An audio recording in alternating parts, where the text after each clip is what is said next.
Hey guys, how are you? jpsarrireviews, and welcome to this live chat. Thank you very much for taking the time. Whoever is watching, welcome. And I want to say appreciate that you take the time. Definitely, I know it's not something that it's definitely something weird for me. I've been making videos for a while, for a long time, but really sharing, having this live chat is something that is kind of odd for me a bit, but once I get comfortable, I've been doing live streaming on my gaming channel, which is a bit easier, I suppose, because you're just gaming.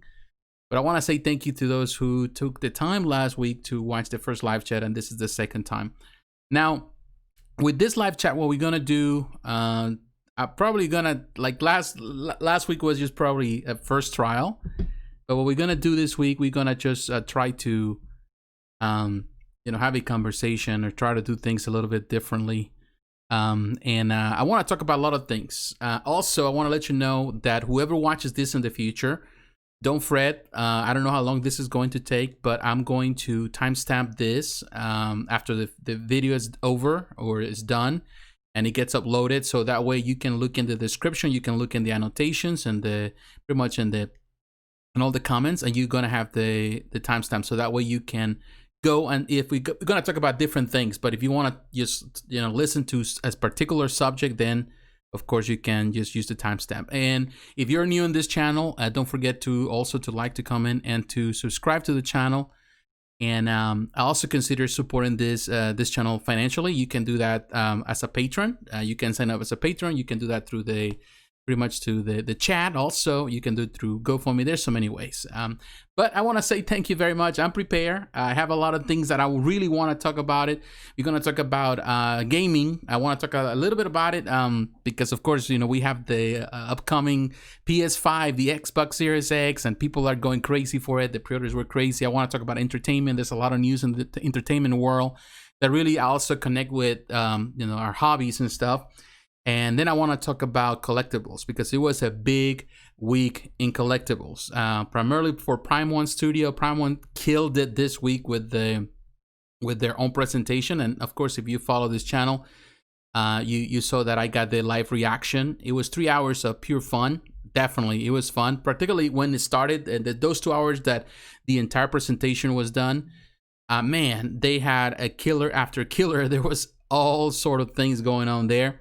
But also Sideshow, released some stuff this week, and Weta Workshop also presented some stuff. And I would say also Tsume Art had a fantastic week with a pre-order for Saint Seiya Pegasus, and it did terrific. It sold out in a couple of hours, which is a fantastic feat, something that many companies wish they could do nowadays. So definitely that's something that they deserve the praise for. But let me double check here, make sure that we have everything set up properly. And thank you for whoever is watching, whatever you at. I know that there's difference of hours. Some of you might be in Europe, some of you might be in Asia, so there's a big difference. I don't know if I'm gonna continue doing this like at this hour. Perhaps I change that in the future. Maybe I try different hours on the weekends, so that way more people can engage in the conversation. It's not too late for you. But let's start from the beginning. While we're waiting for people to come and watch this, I want to really look at certain things. I want to look at actually this is not what I wanted to present, but I want to look at let's see, we can go there. I want to look at some information here. Like I was telling you, I want to talk about certain things, like for example, what's really happening in the gaming world, and I'm going to look at PS5, Xbox Series X. I was actually looking at that a little bit earlier. As you know, a lot of people are going crazy with this pre-orders. I was reading, actually, they came out a few hours ago from CNET. And Xbox Series X pre-orders are sold out. Check inventory at Amazon, Walmart, GameStop, and more.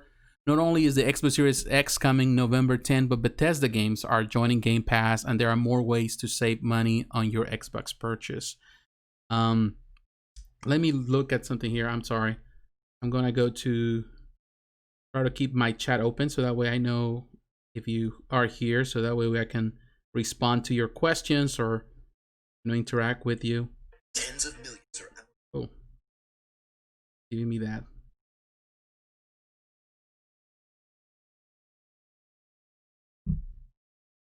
But here you can see, and of course there's commercials there as usual, but who cares about the commercials? So we know it was sold out completely. You know, it was a chaos with the PS5 to trying to pre-order it, but it says we've been waiting for a year, but like Sony's rival PlayStation 5 console, which is coming November 12th, both the Xbox Series X and more affordable Xbox Series S sold out within a few hours of pre-order date, September 22. Unless additional inventory arrives for more pre-orders, you'll now have to wait until November 10 for a chance to grab one at retail. This wasn't quite the train wreck that was Sony's PS5 pre-order experience. I would say it was a little bit of a train wreck. Hey Travis, how are you, sir? It said Sony, when some retailers pulled the trigger early and sold out within minutes, but Microsoft's pre-order inventory was not matched for demand, which is true. Which is kind of sad. You know, I definitely want to get into any of this too. I'm probably gonna get both at some point, but I'm not doing it right away. I want to see what they're gonna, how this are gonna come out, and to see which one I'm gonna get first, because I don't want to get both at the same time. I'm not gonna be playing both. But it says, yeah, the Xbox Series S is sold out too. There's been a lot of Xbox news in recent weeks, some of which might affect how you choose to buy your new Xbox. GameStop has announced up to $200 in trading credit when you buy your Xbox Series X or Series S, which means that you have to trade your current console. An unwanted Xbox One X or an old PS4 Pro is worth $200. I'm not gonna sell it for that. For example, while a 500 gigabyte Xbox One can lop a $100 off the price of your new Xbox, or if you want to buy a new console more like a smartphone on an installment plan, there's an Xbox All Access which lets you get a Series X for $35 per month for 24 months, no upfront costs. So definitely that's an option. Hey, how you doing, Gustavo? Welcome to.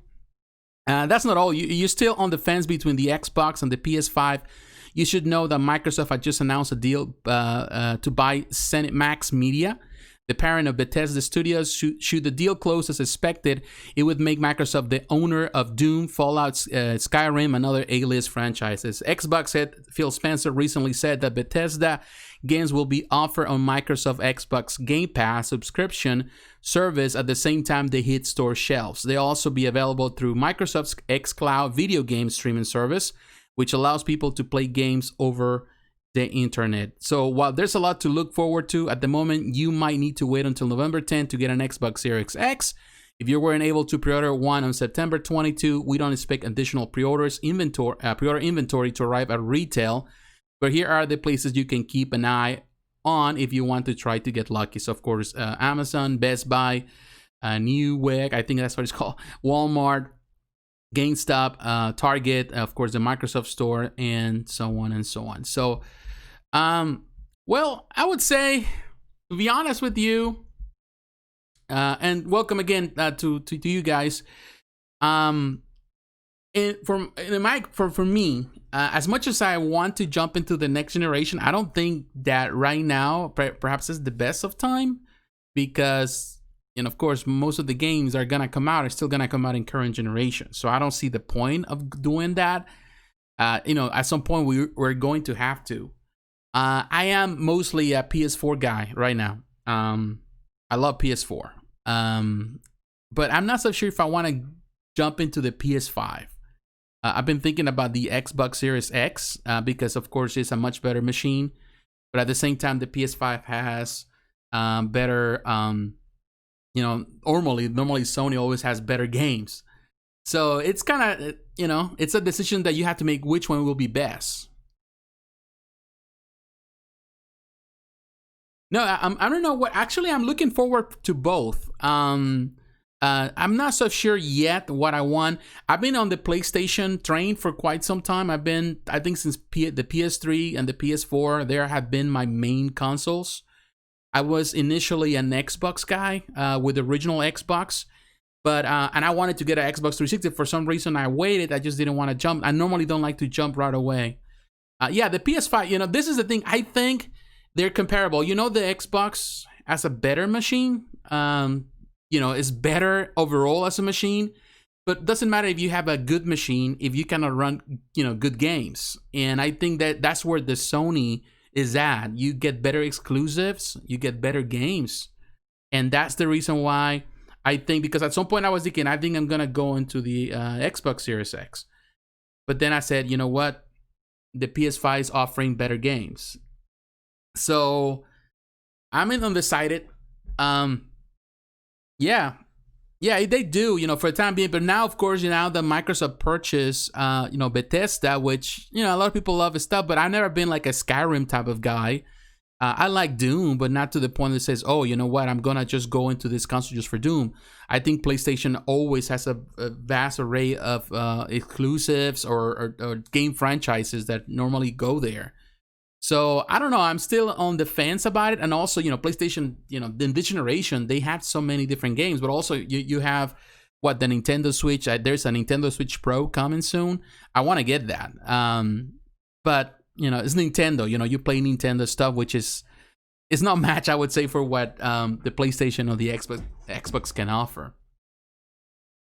Yeah, God of War, it's a great, there's so many franchises, and sometimes it's just the story itself. And when it comes about multiplayer, they come on both, consoles. And that's what happened to me. Ultimately, I had both. I have the PS4 and I have the Xbox One. Ultimately, I got rid of the Xbox One because I wasn't playing it. It was just not, I'd say I was planning to get the what was that, the Project Scorpio, whatever. But ultimately, I just waited because I knew that this one was coming out at some point. Yeah. Right now, it's just, I don't know, And to be honest with you, there's a lot of good things about there's good things about the Xbox, no doubt about it. It's a great experience. But I don't know. It's something I had, stuck with the PS4 and PlayStation, and I love the experience. I remember when the PS3 and the 360 were, pretty much head to head, and ultimately for a lot of people, the 360 was better. I was a big supporter of the PS3. I just enjoy I just love a lot of things I love what PlayStation does. I love the interface that they have. I don't know. I love the games.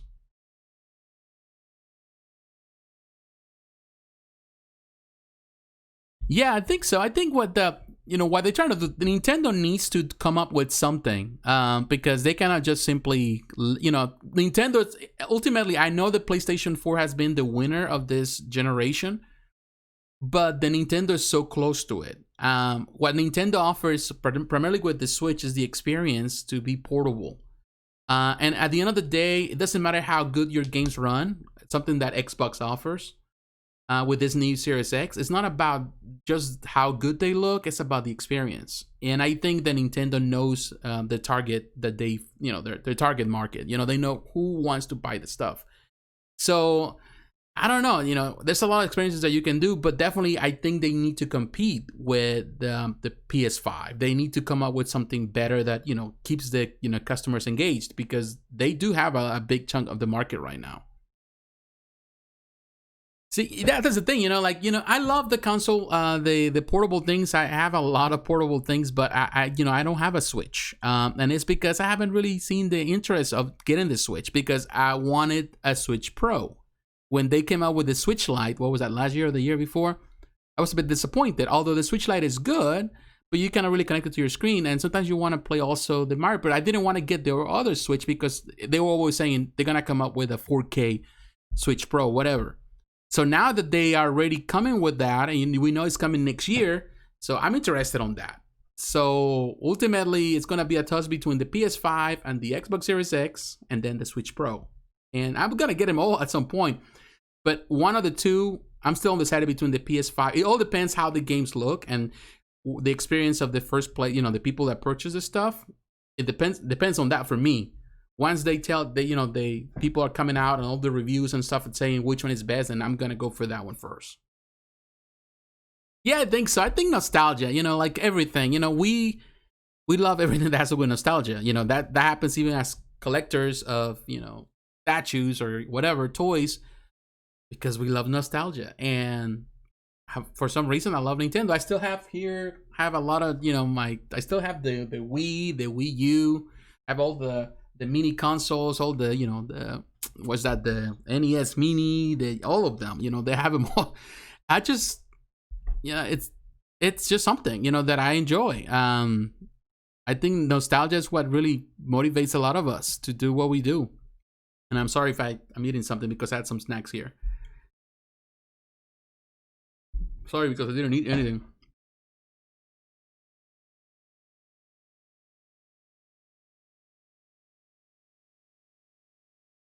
Yeah, I think. Sorry, I just had to eat something. I just got some snacks. I'm gonna prepare for this, but I think that yeah, I don't know. It's just we love Mario games, and they sell well and all that stuff. And yeah, but I do want. I think Nintendo needs to keep up with that. They don't have to just sleep on it. I think that's what they did. What happened with the Wii, because the Wii was so successful, and and they just sleep on it, and they didn't. They didn't push for change, and because of that, they weren't prepared to really battle the next generation, which with the PS4, at some point people were even saying that Nintendo is going to close doors. Because, but the Nintendo kind of, because with the Wii U, and I have the Wii U, and I love the Wii U, but there were a lot of bad ideas on the Wii U as well, limitations that the Switch was able to overcome. But I think that they cannot just simply sleep on the success they have right now with it, because if not, they're gonna just trail behind like everyone else. So I just feel like they need to be smarter at that. But yeah, so I'm still undecided, but I've been a Sony guy for quite some time, so I think I'm more leaning towards the Sony. But the Xbox Series X also is interesting for me. Yeah, it always does. Mario, you put something like, for example, what's gonna be like? They're gonna have this new Mario game that is coming out with what is it, with a couple of collections, whatever, from the 64, whatever, which are just ROMs that you're gonna play, and people are gonna pay top dollar just to get the ROMs. And to me, it's like I can play in another format, but I have even the virtual console. I still have it on the Wii and the Wii U, so I can play them there too. And I have it. Well, we don't have it. That's because we don't have the Nintendo 64 Mini yet, but they sell and people keep buying it, and we do that too. I think we are at fault on that one. You just kind of change the packaging and you put it on the new console, we still buy it. It's just something that we all do. But yeah, I think that's the thing with the gaming part. Yeah, Mario All-Star, and it's good. If they want to do that, kudos for them to doing that. People are gonna buy it, and as long as this is the thing, as long as people are buying, people, companies can keep producing the same thing over and over. You don't have to really risk it, but at the same time, you have to invest in the future. I think Nintendo knows that, but sometimes in the past, there's a company that has been in business for so long, and they have survived, and mostly they do a lot of nostalgia, like the Play and Watch that is coming also in the holiday season very soon. Things like that, which is kind of nice. And I probably am going to get it too, because I don't know, it's just the nostalgia aspect of it. But do you really need it?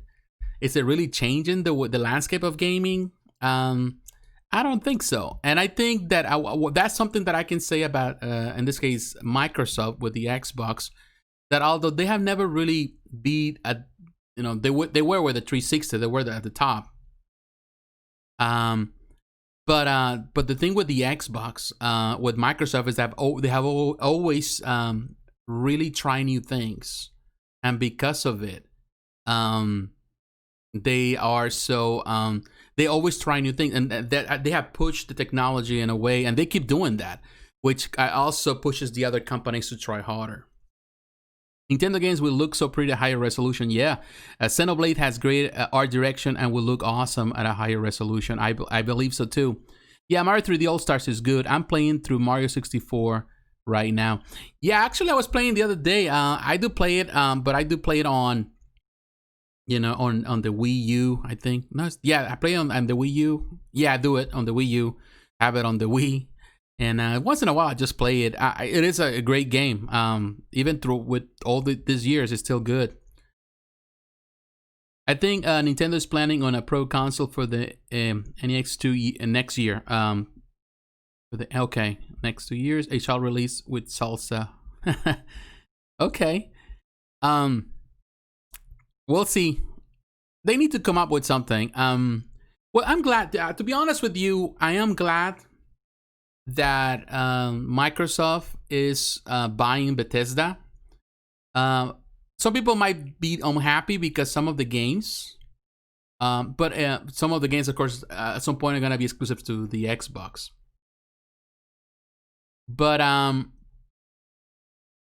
can tell you one thing. What I really like about Microsoft buying Bethesda or whatever, it is good to me. It means that they're looking towards the future. They're investing. So that means that it's going to be, they want to be permanent in the technology, here in the industry. Some people were saying that they were ready at some point just to move away from consoles and stuff, but they want to invest. So that's good. That means that the companies, we're going to have more gaming, this industry is going to continue to grow. We're going to see more companies like Nintendo, like Sony. They've been talking about Sega at some point. Some people are saying that maybe Microsoft wants to buy Sega or Sony wants to buy Sega. I don't know. I just heard some rumors. But also we know that the Atari is coming, or a new Atari. So hopefully we can get to see, more options. Salsa equals Zelda. Sorry. But yeah, I think so. I think with the gaming world, it's interesting. I think that right now everything is so linked together. Because like, for example, I love comics. I love movies. I love collectibles. I love gaming. It's like those are the things. I think it's the geek world, the fandom stuff. Everything's so combined, and it's like, for example, and I'm gonna talk about it later tonight. We're gonna talk about Prime One Studio. When the presentation, half of the presentation was on pretty much on collectibles for gaming. Half of that presentation was all about that. So gaming continues to grow, and companies are really seeing potential there. You get to see more companies producing. It's not just on all different scales and stuff, and hopefully we can get to see more of that, because I love Marvel, I love DC, but it gets to a point where you feel like, okay, we need more new stuff. 3D, yeah. I say it's worth it. I played 64 and Sunshine before, but haven't beaten them. Okay. Much of the games in Mario 3D. Yeah, I need to check that one out. All right. Definitely cool stuff with the gaming, but I think we're gonna move into something different. Now we're gonna talk about. I want to talk about entertainment. Mario games are very replayable, in my opinion. Absolutely, geek nerd stuff are gaining feels. Yeah, I think so. I think with the Mario games, going back to what you were saying there, Travis. Yeah, that's the thing about Mario games. It's like, how many times do you play? Like, for example, like for me, I just play Mario games all the time. Like sometimes I just grab, anything I have, and I go back and play the original NES games. I love to play Mario Kart on the N64, and I play it on the Wii U. I just grab the tablet and I just play Mario Kart. It's something about, I don't know what it is, but Nintendo, it's just some of those franchises, it's something about it. Maybe it's just they're, like you were saying, the nostalgia. They're so nostalgic. They mean a lot, I suppose. And they're kid friendly, so it's something that I think also you can introduce to your kids, or to all generations. I think everyone has an experience with Mario at some point. I remember my daughter, with my daughter, she was always playing the sometimes even at night she was playing with her 3DS or whatever. And in this case, she got the DS. It's been years ago. And sometimes at night she would be under her blanket playing 3DS, and I give her that. And my wife was angry with me because I said, "Why you give it that?" And she was just playing at midnight or something. I don't know. She loved it. I think all kids love it, and I don't know. It's something about Mario that attracts people. All right. Well, let me look at something that I'm interested on, and I want to talk about now entertainment. I think, with gaming, we're going to have a crazy end of the year. It's going to be a lot of crazy stuff happening there. With the people trying to get one Xbox Series X or the PS5. So it's going to be crazy. I don't think there's going to be enough to go around. So I'll wait until next year. But I want to talk about something. I want to move into in this case, to let me go back to this. To entertainment. I think it's something that I think this week we have a lot of stuff in the entertainment world that was impactful. But I want to really first I want to really look at this, what happened with Tenet and Mulan, which was the bigger box office success. I don't think any of those two were But I want to read this from Screen Rant. It says, while Tenet pushed ahead with its theatrical release, Mulan was moved to premium VOD on Disney Plus. Here's how the two movies compare at the box office. An earlier version of this article cited reports that Mulan had grossed an estimated $261 million in its first 12 days of premium VOD sales. Those reports have since been flagged as misleading. Okay, by the analytics company that provide the data, with an updated estimate of 62 and 93 million in Mulan first 12 days of release. The article has been updated to reflect this. Tenet and Mulan were both early fall movie releases that both tried to make the best out of a very bad situation. Whereas Tenet determinedly pushed for a theatrical-only release, with the market urging audiences to see it on the big screen, Mulan escaped theaters in the US and went straight to Disney Plus for a premium VOD price of $29.99. This week has seen another reshuffle of the Disney release slate, with Black Widow, the last Marvel Studios movie that was still hoping for a 2020 release date, pushed back to May 2021. Other releases like Warner Brothers superhero blockbuster Wonder Woman 1984 and Universal horror sequel Candyman were also delayed in the wake of Tenet, disappointing at the box office.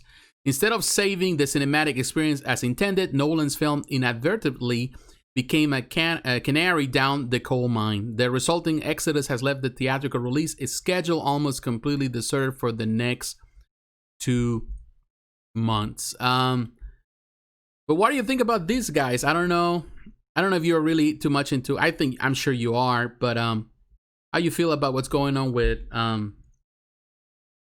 Okay, Gustavo, thank you for stopping by. I know I'm gonna probably try to do this a bit earlier. Maybe next time I'll do it on the weekends, early in the day or something. It depends. But thank you for stopping by. It'll be recorded so you can watch it later. But thank you for coming. But what do you think, Travis, or whoever is watching?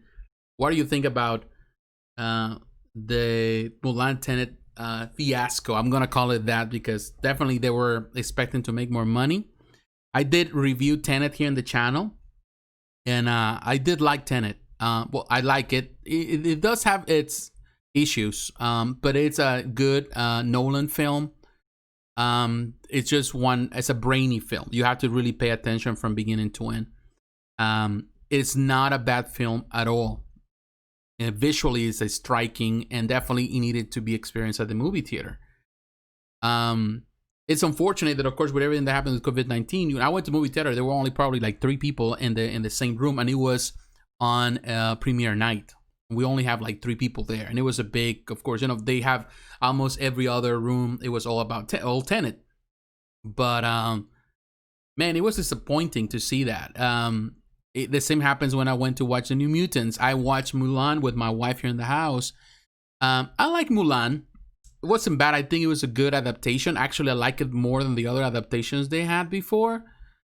But to be honest with you, the only thing I didn't really like, I don't think it's a good movie, but not for the price that they were asking. For the $30 just from the home. And of course, they trying to wait things out. It was their first experience.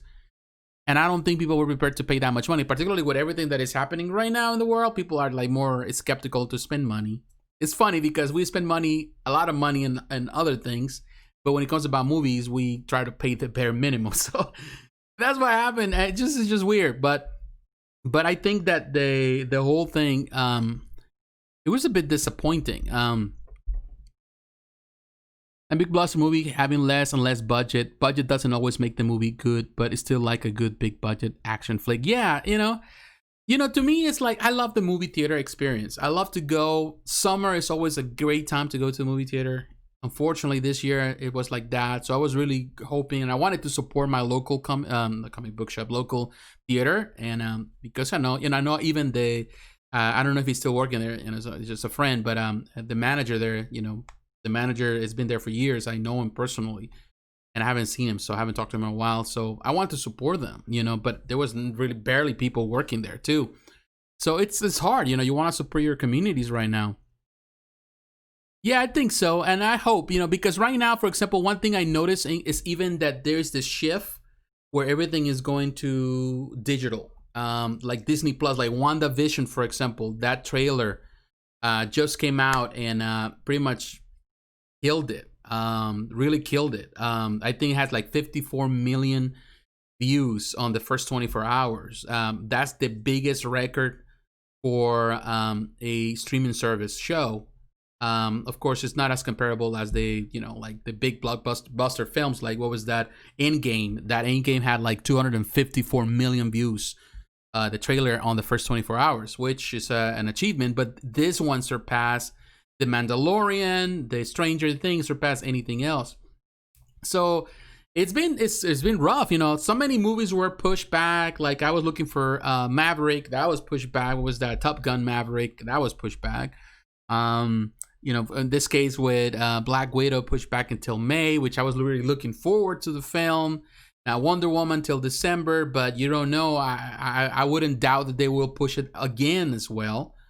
And of course Dune, that is coming, and I'm looking forward to Dune. So we'll see what happens. This is an interesting situation that is happening in the world, and as a person that loves the fandom stuff, I love these characters to thrive.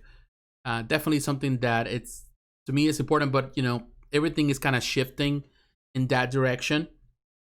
Also, today they were in talk something about that there's the possibility to have a Nick Fury TV show coming to Disney Plus, and there's some talks about that perhaps this is going to be connected with the Secret Invasion.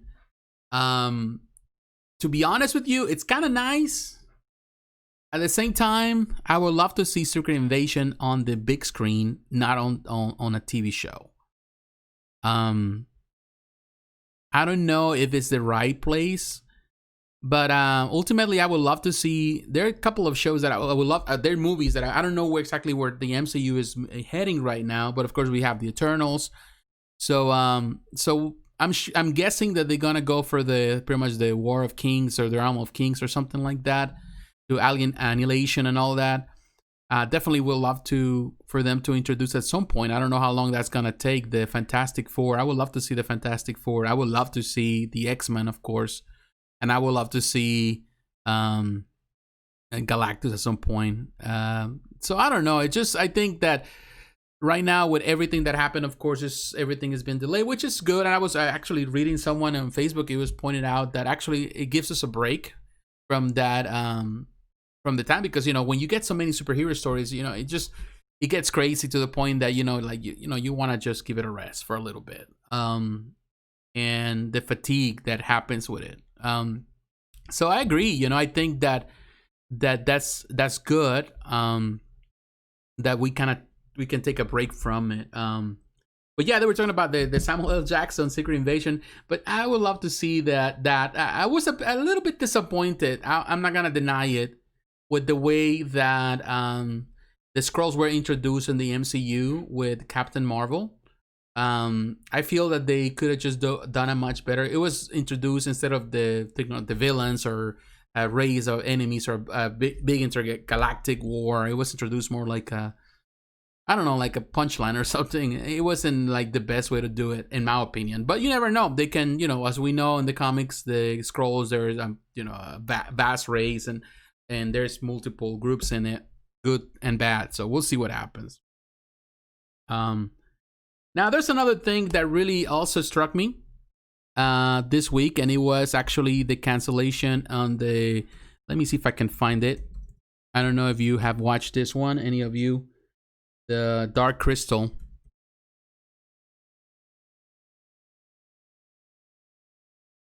Let me see on Netflix.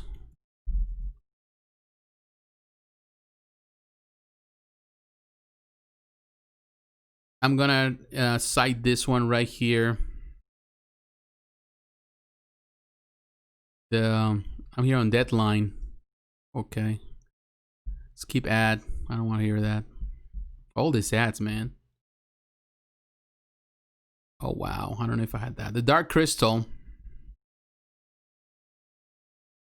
Age of Resistance canceled after one season by Netflix. And reading at that, there will be no season 2 for Dark Crystal Age of Resistance. Netflix confirmed the cancellation Monday of Jim Henson's epic fantasy adventure series, a prequel to the original 1982 film, just hours after the series win this weekend at the Creative Art Emmys for Outstanding Children's Program. We can confirm that there will not be an additional season of The Dark Crystal Age of Resistance, said Lisa Henson, executive producer. We know fans are eager to learn how this chapter of the Dark Crystal saga concludes, and we'll look for ways to tell that story in the future. Our company has a legacy of creating rich and complex worlds that require technical innovation, artistic excellence, and masterful storytelling. Our history also includes productions that are enduring, often finding and growing their audience over time and proving again and again, that fantasy and science fiction genres reflect eternal messages and truths that are always relevant. We are so grateful to Netflix for trusting us to realize this ambitious series. We are deeply proud of our work of Age of Resistance and the acclaim it has received from fans, critics, and our peers, most recently receiving an Emmy for Outstanding Children's Program. I'm telling you, when I read this, it got me really sad. Because I really like the Age of Resistance. I really like that, the show, The Dark Crystal. I watched, of course, the original film back in the day, back in the 80s, which was I know that it had a lot of criticism back then, but to me, that was a very vast world. Of course, Jim Henson and, the puppetry was amazing. But as a kid, seeing those on the screen, it was an amazing experience. So definitely, when the show came on Netflix, I review it here. I really like it. But it's really sad to see that it was canceled, because they left it kind of on the balance. They left it pretty much in a cliffhanger, and I don't know how they're gonna be able to pull it off. I just don't. I don't know why, because they haven't explained it. I'm guessing, the way they kind of word it, it seems that probably they didn't come into an agreement. Yeah, it looks interesting. I would say that you can, I will say, watch this one, the Netflix series. And I love it because it's just natural effects. It's classic, puppetry and the world they develop. And they left it open for more opportunities for something better, but I don't know. I'm guessing it has to do with money. That's what I feel, and which is strange, because at the same time I've heard, and we have seen, or I've read some articles where Netflix is actually hurting also financially. So I think they have invested so much money into so many ventures. They invested in so many different shows, so they kind of cancel whatever and they keep whatever is bringing more views. Which is something right now with all the competition of all these companies. You have Disney Plus, and we know Disney Plus is working really hard to bring people in. The Mandalorian, the second season is coming. That trailer that was released not long ago really got me pumped. I'm really looking forward to that. WandaVision, of course, looks great. But and there's all the stuff that they have on the pipeline.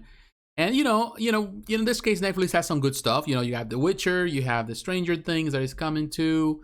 You have the stuff with Amazon right now, Prime, where you have The Boys, which I haven't really watched the episodes lately, because I don't like to watch one. I'm done with that for years. I want to watch everything, kind of binge watch it all at once, all the whole season.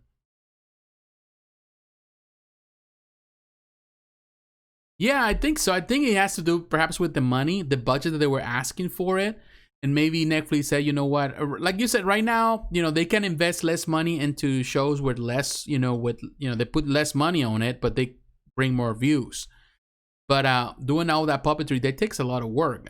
So it's cheaper even to finance anime shows than really trying to finance something like that. So I would say that it is disappointing. Hopefully they managed to pull it off one way or another, and we can see a continuation of that show, because it definitely will receive by whoever watch it. It's a good show. But everything is so finicky right now, and people and companies are pulling money from different places or trying to, really to perform better. So they want those shows they want to keep those shows that are performing the best, the ones that are more profitable, just the ones that are nice. They're, they have good critics and stuff. They're well reviewed, but but they're not bringing the money. So they're gonna go for whatever gives them the most profit. So it's understandable. It's a business after all. The same would happen with HBO Max. I was like reading today that John Cena, the Peacemaker, well, no Peacemaker that was announced for in this case, the Suicide Squad. John Cena is going to have its own show in the HBO Max. I don't know if I really want to. I like John Cena. I'm not going to deny it. He's okay. He's not I prefer The Rock over John Cena. But, he's trying. He's been playing so many roles here and there. And it's going to be interesting to see him to portray this character in the Suicide Squad. That trailer of the Suicide Squad, it looked amazing. I loved it. But I think that's the right tone for the Suicide Squad. And he's part of it, as a Peacemaker. But does he have the chops to carry the show by himself? That's something that I don't know. And I cannot simply say it's impossible. Because I'm not there, I'm not him. And I'm not going to doubt his ability to do it. But it's interesting to see what HBO Max is doing. They're just trying to do things on their own. We know the Snyder Cut is coming and so much stuff, like I've been watching lately, and I haven't even reviewed it here on the channel. I don't know why, but I've been watching I've been watching some of the shows that they're there right now. The Doom Patrol, for example. I've been watching Doom Patrol. Love the show. I never been a fan of Doom Patrol. I never was a fan of Grant Morrison's writing on it for the book, and but the show, the adaptation, is spot on. It's perfect, and I'm enjoying it. And I think that's the right tone. And I haven't even watched the Watchmen that it's there, the new show they had, and I'm gonna have to watch it because I want to review it at some point, maybe talk about it. But I like it. I like the different tones of things. Yeah, I think so. I like some of the things that he has done. He's pretty funny. So I'm not going to deny him. I never hate him. Of course, initially many of these actors, like, The Rock and all of them, they portrayed these characters like action flicks in the beginning. They're kind of cheesy, but that's just pretty much their foot on the door, just to get into Hollywood. And once they get into it, now you see The Rock. He portrays so many different characters. Yeah, and this I was reading someone was saying The Rock always plays The Rock, no matter what. The Rock is The Rock, but we love him. It's the same as Arnold Schwarzenegger. The reason why we love Arnold, he always play Arnold, but we love him nonetheless. We love him because he was Arnold. The same with Sylvester Stallone. I think Arnold is a much better, to be honest with you, actor in some ways than Sylvester Stallone, although Sylvester also was a good actor in some serious roles. But, it's fun to see these action heroes that we're seeing again. Like, for a time, there was like a time where there was not much in Hollywood. But now we get to see more of them portraying this, we've seen this type of movies making a comeback, and action, heroes. This way, movie action hero. So it's good. I don't know. I will give it a try. I think he can do it if he has that I think it's gonna have a little bit of a fun in it. It's gonna be a bit of a funny.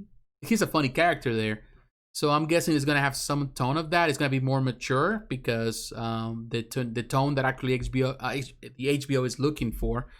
But we'll see. I don't know. It's interesting to see. It's just the way you can see right now with everything that is really happening. You see the movies kind of struggling right now. We hope, and we know they're gonna bounce back, but right now they're struggling because of COVID-19. But this is a time where streaming services are shining. Not all, of course, like shows like in this case, The Dark Crystal didn't make it in the end. But you see more and more interest on that, and people are more interested in getting into the streaming services, and they are putting more money into it, injecting money into more productions. So we'll see what happens. Definitely, it's interesting to see how the entertainment world is shifting, and only time can tell. But I'm really interested on it. All right, now let's move from entertainment into the big thing of the night. I want to really talk about. Collectibles, and this was a fantastic week for a lot of companies. And I also want to say to all of you, whoever is watching right now, I'm not even checking. I don't even know who's watching, but Travis, thank you very much for watching and keeping up with me. and whoever else is doing it, I appreciate it. But to be honest, this week was very interesting on the pretty much in the collectible world. You know, primarily with what happened with Prime One Studio. But I want to, before we get into the Prime One Studio stuff, I want to talk about a company that, in my opinion, it's very interesting, and this is Weta Workshop. And actually, I want to watch a video with you. There's something that Weta just posted this week, and that I gotta be honest with you, I really love, because I do believe that, you know, Weta is a company that really, I don't know, it just, every time they produce something, I'm always amazed, and I love it because it made me feel like a child. So I'm going to show you here. I'm going to find this video. I was prepared, actually. I prepared this. And then we're gonna watch it.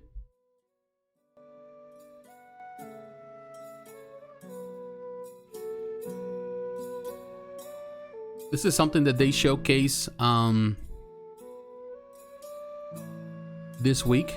They posted on their YouTube channel. Hi, I'm Stephen Saunders here at Weta Workshop. Me and my colleague Mark have started. He's the creator of a lot of the stuff for the company, including all of the little hobbit holes that we've made as collectibles over the years, and all of the ones that we still hope to make to complete every single hobbit hole that is in the Hobbiton set. And we're just slowly starting to get the natural slopes of the landscape around the location of the hobbit holes. We got the little lake river down there with the mill and the green dragon, and as we go we'll fit a perfect little spot for every one of the hobbit holes.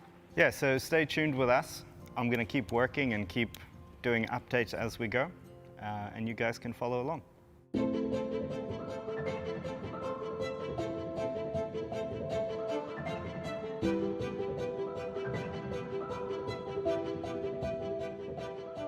Welcome back to our Hobbiton set build.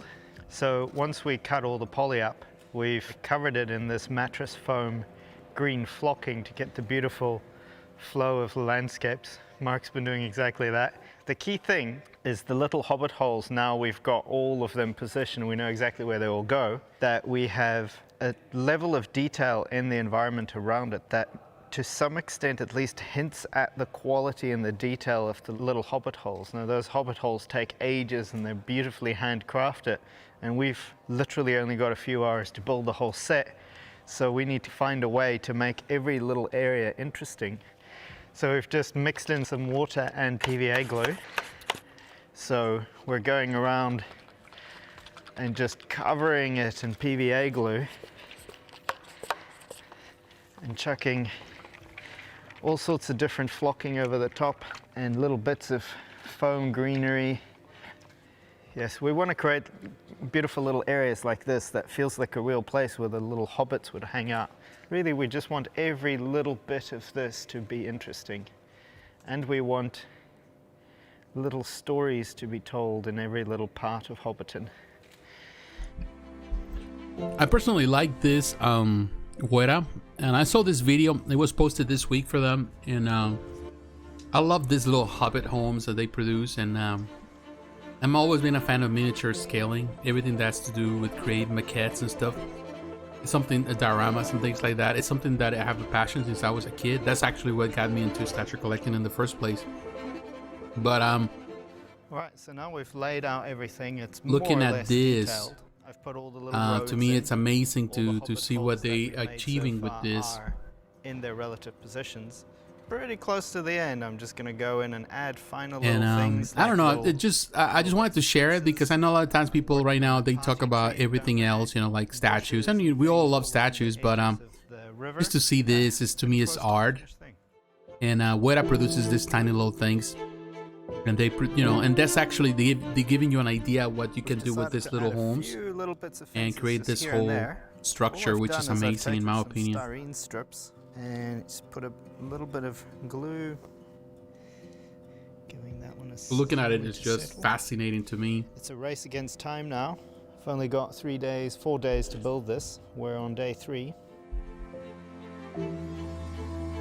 Me too. I want to go to I really want to visit Interesting thing about glue. Weta Workshop. I want to see what they do The human mind works in their in shop. patterns. They're just so So fantastic if I in their stick that work down, and I immediately want to stick amazing. it As a right company, there. they, The reason you know, is they have it's been a staple equidistant for to many that one and years. that one. And But the hard thing the is art, it's bushes like can grow like they don't that. imitate, they don't copy, they don't just do Find a follow way what to put everybody it else does. They there. do their thing, and But now it's when I just go with the iconic. next In my one, opinion, these are timeless. I want to put it And I wish one day I could there, just do because something that's like that. equidistant. If I have the space, I will build Or something like that there, myself. but then that's equidistant. So I have to find a Saunders, this the person that is talking. He's the not sculptor far, of many right? of those classic pieces for them. there. He's an amazing sculptor. I love his craft. That is an amazing achievement right there. One of the challenges we had with this set is deciding what to do with the places where hobbit holes are supposed to go. So there's one supposed to go there, there's one next to there, two in there. So I've basically just hidden them away. So when we get to making all of these, I can just pull all of this away, and there's a little alcove ready to stick a new little hobbit hole in. So the very last thing I really wanted to get in here is a little representation of the party tree. So I took a bunch of these plastic blanks that we've got and just cut them up and wired them together. And I'm just lathered in glue. So I'm just sticking on little bits of flocking to it now. Yeah, so a little bit more fences, a little bit more work on that, and then I think it's pretty good.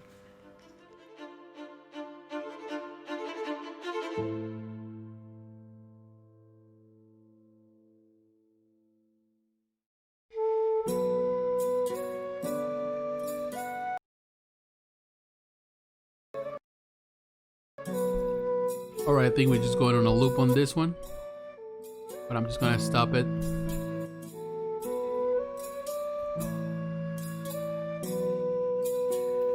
I really gotta be honest with you. I really love that what actually Weta does as a company. They're always coming up with some ideas, and I saw this video. They have another thing that just came out, another diorama piece. So, you know, these are smaller dioramas. You know, when you compare this with Prime One Studio, like larger stuff, you know, which is a different world. But the tiny little things has so much charm for me, and I really like what they are achieving with that charm. It's a company that always have great respect, and of course, some other companies evolve over time and they produce more detailed stuff. But you always going back to the classics. Like, for example, with Bowen Designs, as much as we love what Prime One is doing now, there's a charm about Bowen Designs that is unmatched. It's the charm of being the first company, but also the company that it was closer to the source material. And I feel that the same happens with when you look at Weta has been around. They were involved actually. They were the company that was involved in the production with the original films. So they were actually the designers. They were the people that they did all the customs and all that stuff. So they were in process. So they've been in business probably. When was the movies came out? I forgot. In the early 2000s. They were in the process before. They were a company working on stuff like that. So they've been around over 20 years. But they've been involved in the industry of creating stuff for the owner of the company. He was involved in a lot of stuff for movies. And creating, you know, customs and stuff like that. So he's been in business for a long time, but they've been alongside with pretty much on the production, because they work together with the people. They were the designers of the customs and everything. Yeah. So they were in the production of the company, 2001. Yeah, they've been a while, but that was when, you know, the company's been in the movies were in production before that, but they were the ones that designed the customs, because everything was filmed, of course, in New Zealand. They did all the designer of all the architecture, all the stuff for the movies. They did also the digital stuff. So they did everything. And that's kind of like what Gentle Giant did. Gentle Giant was known as the company that was doing a lot of the production, all the digital renderings for the MCU. That's how Gentle Giant kind of became known. Before, of course, they started doing their own collectible stuff. And then they were sold to Diamond Select.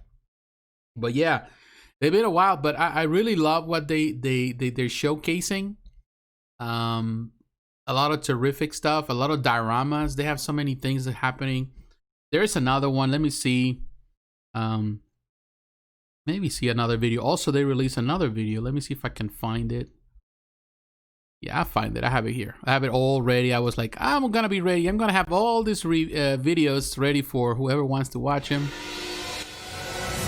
This is another one. This is of course based on the, what was that? The first film, the second. It was the first one. No, I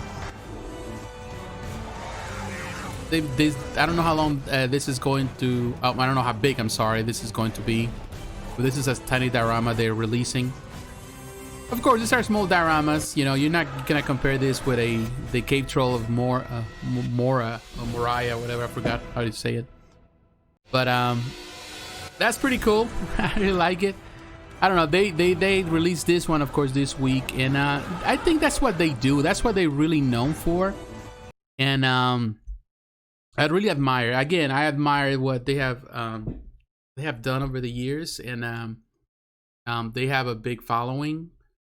Of course, right now everybody talks about Prime One, everybody talks about Sideshow, XM Studios, but Weta Workshop also is a company that, in their own niche, which is the Hobbit or the Lord of the Rings, that's what they pretty much are, the kings of it. You know, they're in control of that market, so that's pretty good. Yeah, that's the first movie. Yeah, it looks cool. It looks cool. It's a nice diorama, and you know, now you think about the other diorama that the Prime One is doing with Sauron and all that stuff. Yeah.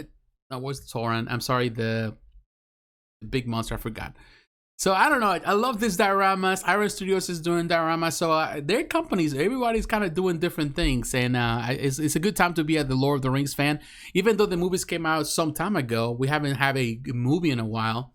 It seems that you know, the franchise keeps living, and people still reliving it, and people are continue watching stuff, and you know, continue buying the collectibles. But there was another company too this week that really had a good time, and that was Sume Art. And Sume Art did terrific. Let me just get the trailer for the Pegasus that they had this week. Let me add this one so we can watch it. I am a big fan of the Saint Seiya Knights of the Zodiac. This piece went on pre-order. What was that? And I talk about it here in the channel. Went on pre-order. Was Thursday or Wednesday? I don't remember. It was Wednesday or Thursday. Went on pre-order, and it was sold out in a matter of hours. I think there were a total of 1,800, if I'm not mistaken, pieces, 1/4 scale, and it sold out. And of course, everybody's talking about Prime One Studio, but the truth of the matter is that not even Prime One Studio can get this type of commitment from customers right away like this. I haven't seen a pre-order being in the statue collecting selling out, and this is the whole thing. You know, you can buy also Athena and create a diorama, and these are 1/4 scale. These are the first 1/4 scale pieces for Sume Art. But what's really amazing of this is that 1,800 pieces, and they sold what, 5 hours? It was sold out. And of course, you know, you get some retailers, they get, of course, their own numbers as well. So, you know, you can, you know, they have also their own, you know, deals with that. But man, this is an achievement. And as much as we can say about Prime One, you know, they can have pre-orders open for months and they don't, fulfill them. And they don't even give you an estimated number because they don't know how many people are going to buy. But Sume was so confident that they just put that out there, and it says 1,800 pieces. Who wants to buy? And in a few hours, it was gone. And that is an amazing achievement. And I think even Sideshow would like to have such a thing. So yeah, I would say the company, kudos to them for doing that. I really like what Sume is doing. Of course, they're the kings of the, in this case of the anime and all that stuff. That's pretty much their thing. But man, I'm telling you, that's a nice piece. I don't know if Travis, you ever watched the Knights of the Zodiac, or whoever is watching. But it is a fantastic franchise, anime franchise. It's a classic one. But the fact that they still people buying this stuff, it's a really it's inspiring. I haven't seen. This is the thing, and I'm repeating the same. Seems like I'm repeating things over and over. But when a company is able to sell 1,800 pieces in the first day, that tells you how good that company is, or how much interest that people have the confidence with this company. And that's something that Sumiart can really say. It's been years. I don't remember any other piece that was sold out like that. I remember Sideshow when that happens, or PCS collectibles when they used to be big with the Street Fighter stuff. When they put stuff on pre-order, they could just get those pre-orders fulfilled and just like that. But that's just been a long time. Haven't seen it. Does it have mech suits? No, it doesn't. It's more it's technically what the Knights of the Zodiac is. These are like little kids from all over the world. They go to this case to Greece, Athens, and they are protecting the reincarnation of the goddess Athena. So they are guardians of that. So they have an armor that gives them like cosmic powers. So all the constellations, every constellation has a guardian, which is a knight. It's an interesting one. It's I watched back in the was in the 80s when I watched it. So it's based on in this case a manga. It was very popular, and of course in France was very popular. In Europe was popular, of course, on all Asia. Was very popular in Latin America. It was not really popular. It was not known here in North America, but it was one of the biggest animes. It was the biggest anime in the world before Dragon Ball. And definitely a lot of people are big fans of it. Back in the day, I remember the toy lines were the things people were with that involved with it. It was big. It was a big franchise. But it's interesting. But to me, it's not only just the fact that there are people, and I know there are people that are interested to purchase this. Is the fact that Sumiart is moving from the 1/6 scale into the 1/4 scale, and the fact that they sold it like that. They find enough buyers to sell, and not even Prime One can say that. Prime One can have an pretty much an open pre-order set for months, and the same happens with XM. XM is kind of getting there, but sometimes it takes a little bit of time for even XM to sell everything. So yeah, that's a good thing. But now let's move into the next thing before I bore you with my ramblings. Let's move into the next thing, which is Prime One Studio, and probably that's the reason why you were here. Prime One Studio, man. Prime One Studio killed it this weekend. Prime One Studio was this week, not this weekend. But Prime One Studio, man, that live stream they had, that showcase was the best thing as seen from a collectible company, like in the sense of the way they present it, the way they showcase it, in a long time. Like they were saying, this is going to change the game, and it's changing the game.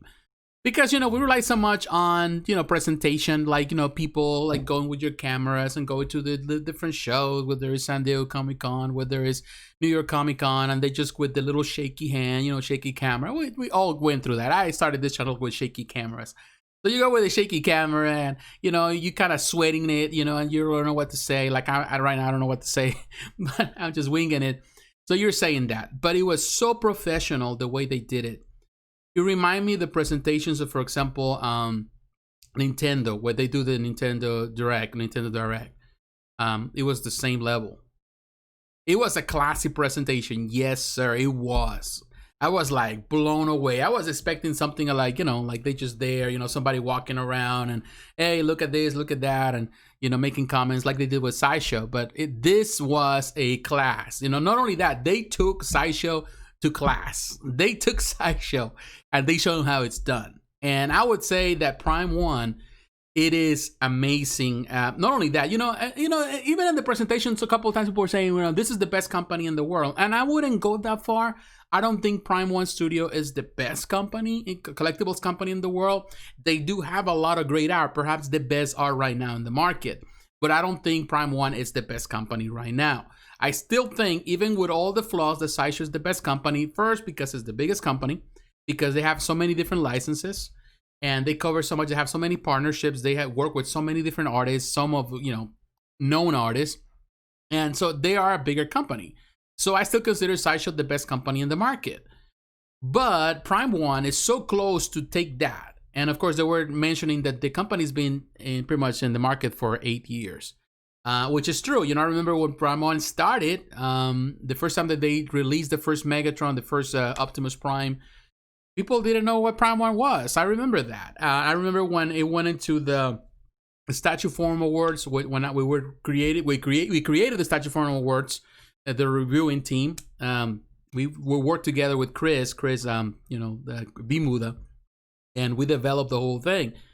And I remember that we're even having discussions if it was allowed for this type of collectible, in this case, to be pretty much introduced, because prior to that everything was more like sculpted, and this was different because everything is more mechanized. Megatron was mechanized, so people were saying, well, it's not fair when we didn't know how to put the different things into different categories. Because with the different categories, like we didn't know if we wanted to do, like, I think Chris wanted to do more like the gaming category they wanted to do, and he did later on in the next couple of years. We have a different section for that, but we have the gaming, they have the movies, and they have the heroes and all the DC and Marvel. But ultimately we kind of fought about it in the process because it took us a year to design the whole thing, and pretty much we say, you know what, let's do it by scale. And, that way this company can go, in this case, that's when pretty much they win. That's when, of course, you have the 1/3 scale. People were saying, but this is not the 1/3 scale. It's not the right scale. But because of the size and the height, we put it on the extra large scale. And it won easily. And that year was the first year of XM as well. And XM came strong, but Megatron beat XM, and it was something really interesting. I remember that. I didn't know much about it, but people were saying this. When you look at this piece in person, you'll know that this is the best thing. It's just so much stuff that I've put into it, and it's been 8 years. And in those 8 years, this company went from zero to be known now as a contender, as the number one, which in my opinion is amazing. And I do have videos, so don't fret that it's not me just talking today. We're gonna look at some videos from the presentation, and let me get them. Let me get that. Let's just try some of that. Let's just go with it. Let's just flow with it, and let's just flow with it. Like this, for example, this was the first thing that they showcased, which was Megatron, and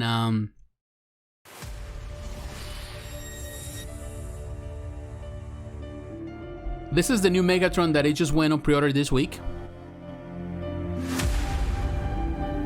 which is amazing. And I want to say I'm a big fan of this, of course, of the movies, of the, I love the characters, but not to the point to say that they rather have him over the Generation 1 type of stuff of, Optimus Prime or Megatron.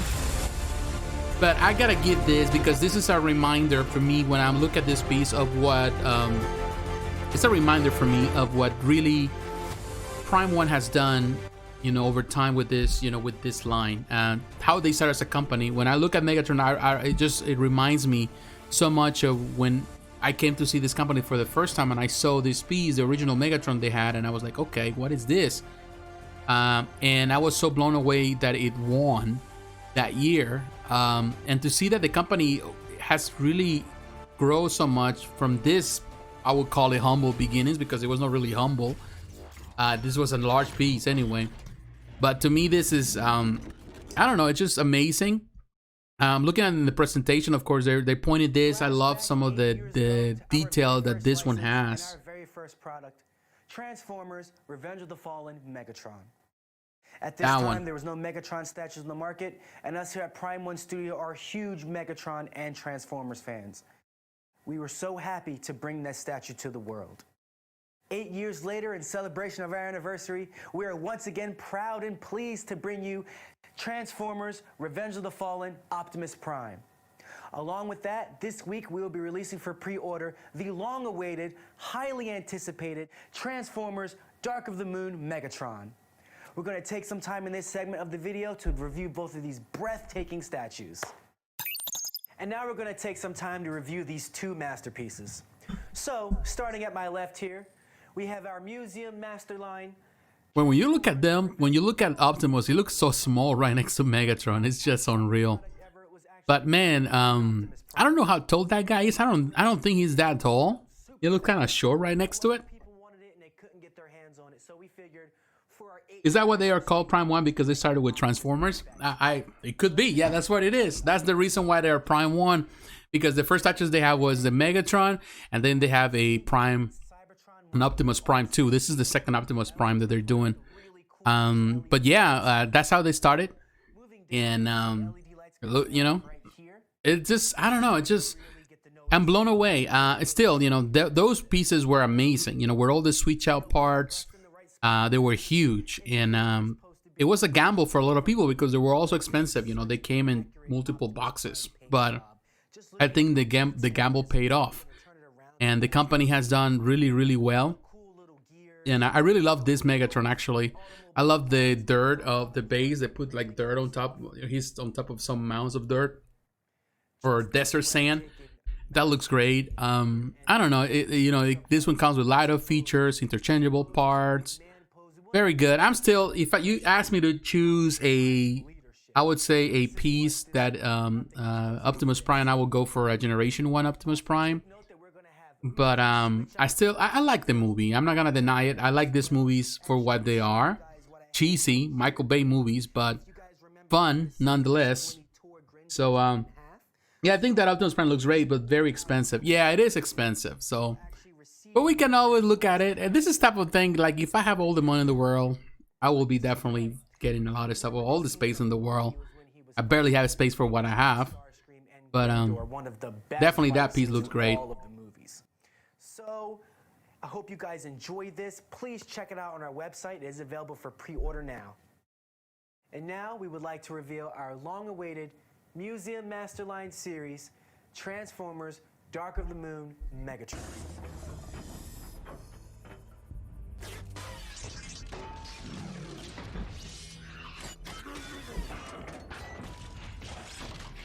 We know you guys have been waiting for this for a long time, and we are so very proud from the bottom of our hearts to show you. I don't think he's that well. Those pieces are big, this week.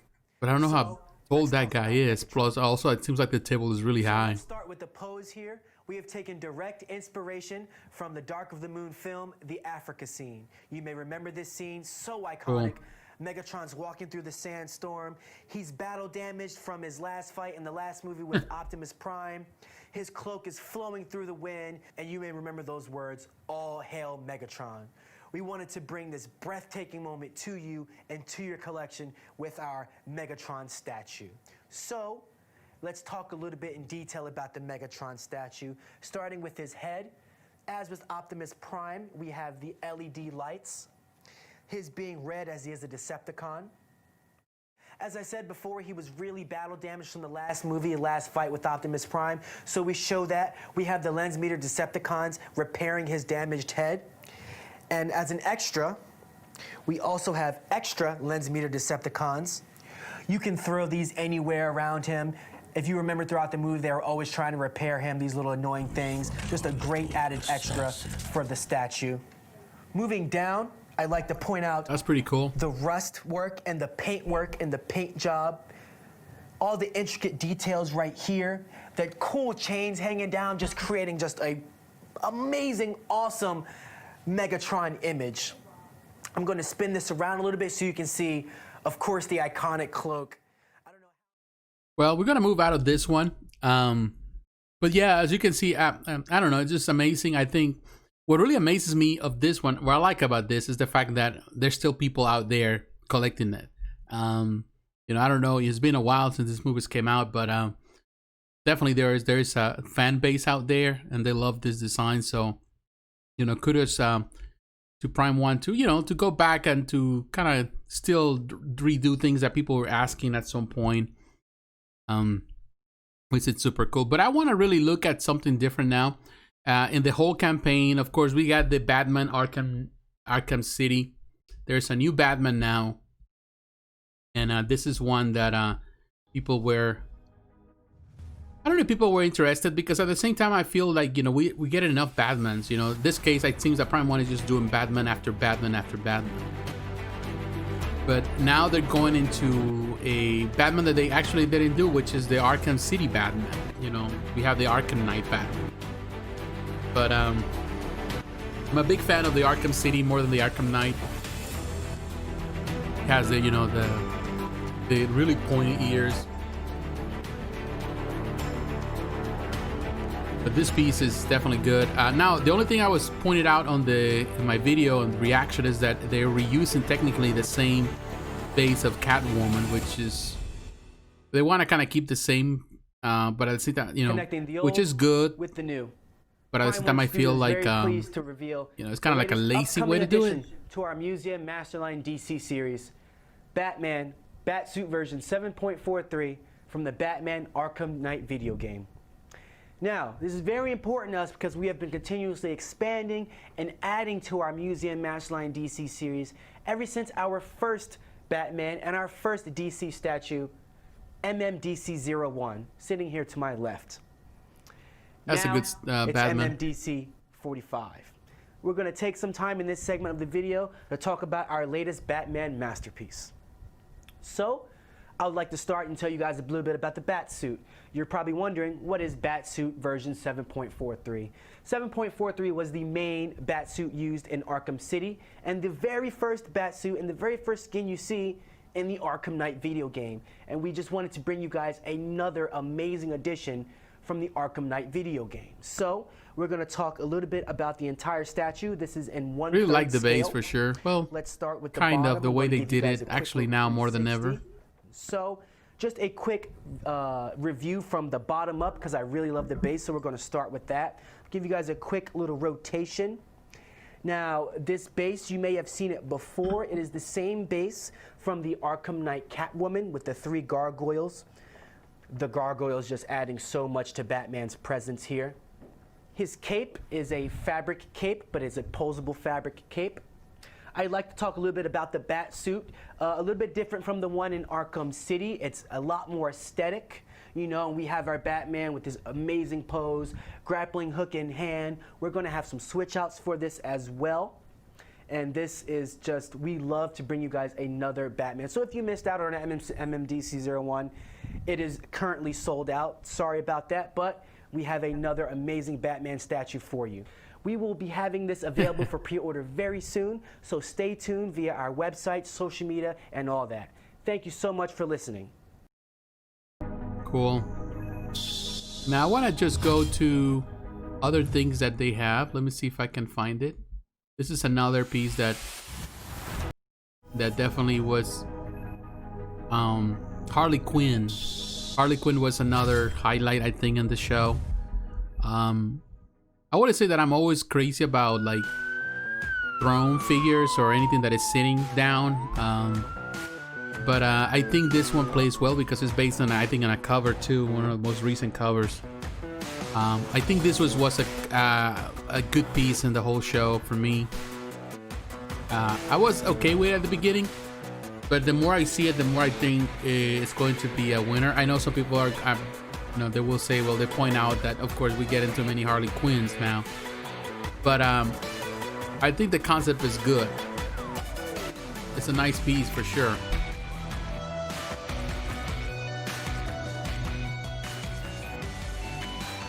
You know, it's a nice concept.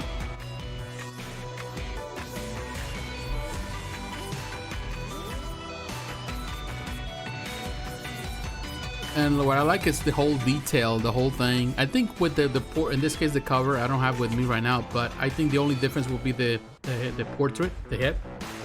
It's different, but pretty much the pose is the same. So one thing that they utilize a lot of stuff from different sources. 最も人気の女性キャラと言っても過言ではないハーレークイーン。こちらは人気ゲームシリーズアーカムシリーズ It is one of the most, バットマン but I wouldn't say that is more popular than Wonder Woman. ハーレークイーンです。 But it is very popular アーカ nowadays. ムナイト版の衣装とは打って変わってタイトなパンツ姿がかっこいいと可愛いをうまく両立させています。アーカムシティのハーレーは他の作品と比べてアナーキーさもあり This な is が kind ら of, it takes inspiration from the game, but it necessarily looks like part of the game. It kind of does have some of it, but not necessarily like ベ 100%. ースから見ていきましょう。このハーレークイーンのこうロゴすごいね、サイコロとバラがあって凝ってるんですよ。もうこのベースだけでもすごいかっこいいなと思います。あとこのウイスキーの瓶が転がってるんですけど、このウイスキーの瓶の先にウイスキーがこぼれている様子もちゃんと再現されているので、すごいリアル感があってうまく表現されてるなっていうポイントですね。でこちらのぬいぐるみのジョーカー、後ろ次元爆弾になってます。そうちゃんとこうハーレーがこうジョーカーに対する愛が溢れているというか、ハーレーらしさが出てるなって感じますね。そしてこちらのハンマー、もうハーレーといったらハンマーじゃないでしょうか。映画とかこうコミックの方でもおなじみのハンマーですよね。後ろ That's kind of really like what I like is the maze, and I definitely like all the details that they added. I think that's what makes that piece stand out very, very much. 揺れるんですよ。 I like that. すごい可愛くて。で Jack in the ここ Box も looks great. こうハーレーがこうよくねお洋服とかについて Definitely, this one has a ト lot of detail, a lot of stuff, ランプ which 表現 makes さ it れてい very, て very すごい可愛いなと special. 思います。 Yeah, it's really cute. でバットラング、こちらだけじゃなくて椅子にもなんと刺さってるんですよ。このレザー調の椅子なんですけど、この黒い紐がこうハーレーの衣装っぽくてすごい可愛い、椅子になってますね。で横ですね。横も見てみましょう。横なんですけど、こうバットはあれですね、スーサイドスクワットとかにも出てきたと思うんですけど、こうハンマーとこうバットの豪華仕様みたいな感じですごい気に入ってますね。ベースがこうね凝っているんですけど、ハーレーちゃんも凝っていて、でこのお洋服とか指先ですね、指先はちゃんとこう黒いマニキュアもこうしっかりプリントが丁寧にされてあります。でハーレーちゃんなんですけど、この腕とお腹にあるジョーカーのタトゥーもしっかりプリントされているので、間近でぜひ見てほしいなと思います。でハーレーちゃんの肌ですね、肌も本当リアルでこう本当の人間の肌みたいな感じで、血色感がすごいうまく忠実に再現されてると思います。 Yeah, it is a nice piece. 衣装なんですけど、衣装もこうレザー調というか、こうかっこいいこうアナーキーな But 感 let's じがし move っか out り of this と one. 表現されていますよね。 I want to move out of that one because definitely to me this was a highlight. But I want to press forward because definitely there were a lot of reveals there that I was so interested. And of course we have the next two プライムワンスタジオでは通算4 that I 回目の personally ハーレークイーン find ミュージアムマスターライン super バットマンアーカムシティハーレークイーン、ぜひコレクションに加えていただきたいアイテムです。 Okay, it's over. So the next reveals to me was Black Canary, and this is from Argerm Lau, or yeah, his art. This is based pretty much on the Rebirth stuff that he has done, some of those covers. And I gotta be honest, I really like this Black Canary. The only thing I don't like is the smoke effect that they produce nowadays. This is something many companies haven't really achieved to really reproduce well. Like a lot of companies do the water effect, and the water effect is always good. But and I think companies are coming a long way with the water effects and the clear effects and things like that, fire and all that.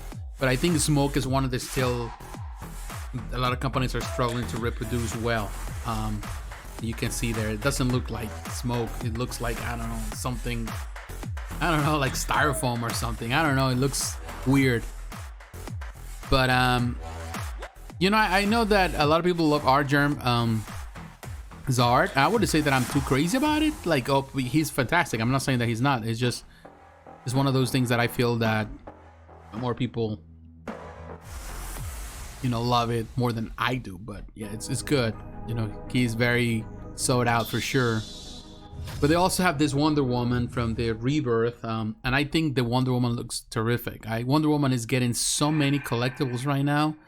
It's unreal. It's like you can choose so many variations, and right now, of course, Prime 1 also has different variations.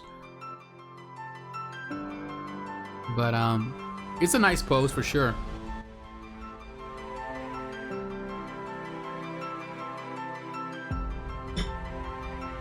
Let me know what you think about it. Whoever is watching, but I want to say whoever is watching, I want to say thank you very much. But I really like it. And again, that smoke effect is not good. I think they need to work that out a little bit to make it look like more like real smoke. But that's something that I noticed that with technology so far, even though the statues have come a long way, they still miss the mark with smoke. Most companies, not all, I've seen some really smoke effects. Very nice, more translucent. I think you have to have like a more translucent resin. But I think because of these are larger pieces, and pretty much that's the base, so you need like a material that's a lot stronger, not as fragile as resin, as clear resin. So I think that's pretty much one thing. But the piece looks good, and I love the design. So yeah, that's another one that I definitely was I think very good. But not only that, there was something else. There was in this case I want to show you the next thing that I think got a lot of people talking, the Prime 1 presentation, and it's the Dark Knight medal. Yeah, I know, but know what, you know, I don't know if you got the opportunity, Travis, to look at the show, but I'm sure you did. But I think that the Jason Fabok, and we're gonna look at it at some point in just a few minutes, but that Jason Fabok diorama, I think that's perhaps even better than this. But I like, of course, his style. But this presentation with the Dark Knight's medal, I want to say that I'm not really a big fan of this, pretty much this series, but it's been very popular, and the whole concept they have, everything here, it's fantastic. Of course, if something more affordable would be go for the smaller DC scale stuff, the DC Direct stuff. But of course, if you want the top dollar stuff, then you go to Prime 1, and super good whatever they have here.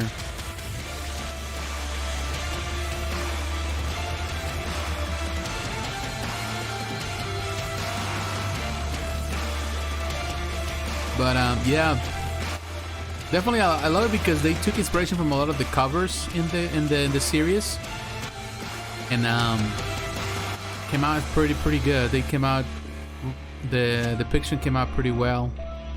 But to be honest with you, I would not put money on it because I'm more into the classic characters. But there's no denying that these are amazing looking pieces. And I think from all the ones in this collection, the ones that I like was this one. What is that? Red Dawn or something? The Red Dead. Yeah, I'm not really as well versed in this series, but of course I love Michael. In this case, Capullo's art,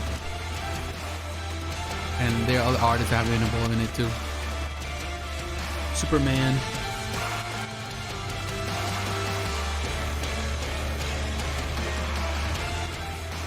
I don't know if you can hear me well with the trailer. It doesn't really tell me how loud it is.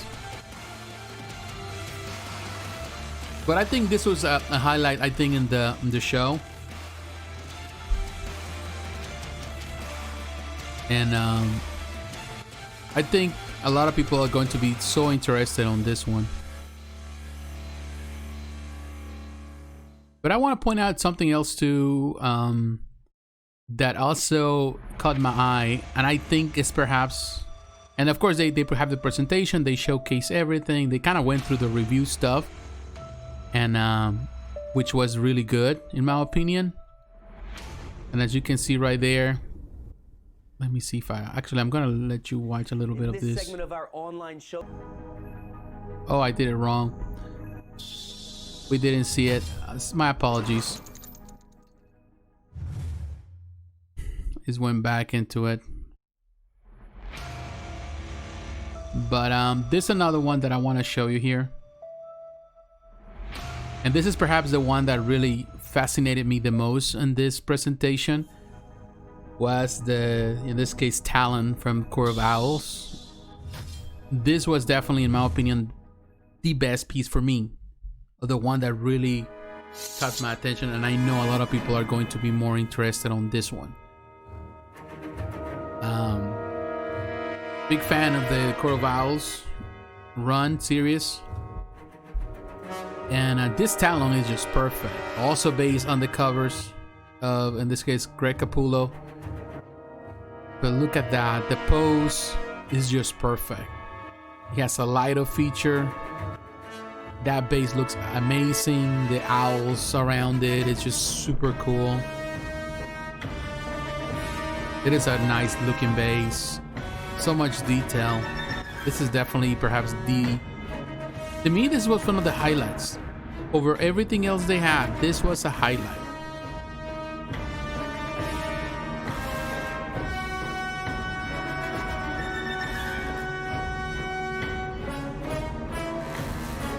Really love to see Talon there.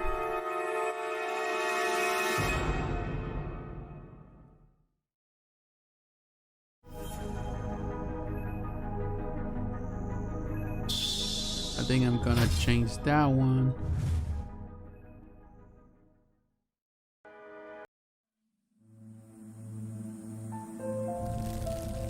And this is another one that I was very impressed with.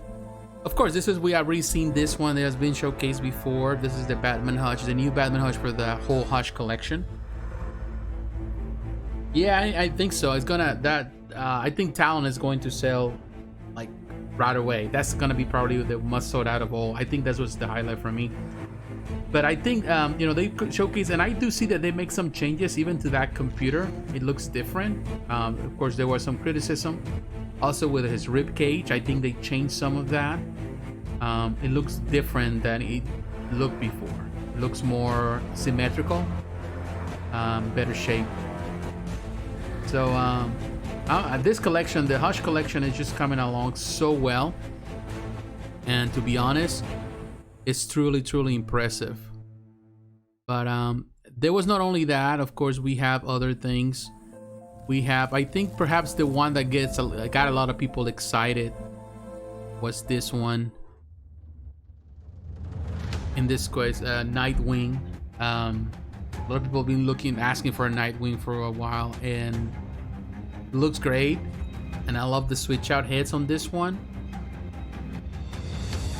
Switch out portraits. I think Nightwing has really nice sculpture, nice pieces, whether it's from DC. Even Korobuki has done really good. But of course, now seeing it in this large scale, I love what they did. And of course, you can see the little highlights, like kind of like as a pencil highlights or whatever. Reminds you that this is a comic-based statue. I like that. Of course, based on the art of Jim Lee. I love this portrait more than the other with that. Has this cocky attitude. Yeah, I love this one. I think this is another one, probably another highlight for me. Besides, I think Talon. There were so many highlights here, but I think Talon, and I would say Nightwing will follow on that. But also in this presentation, we had, what was that? Let's see. Let me go back to it. Maybe I need to make this faster, but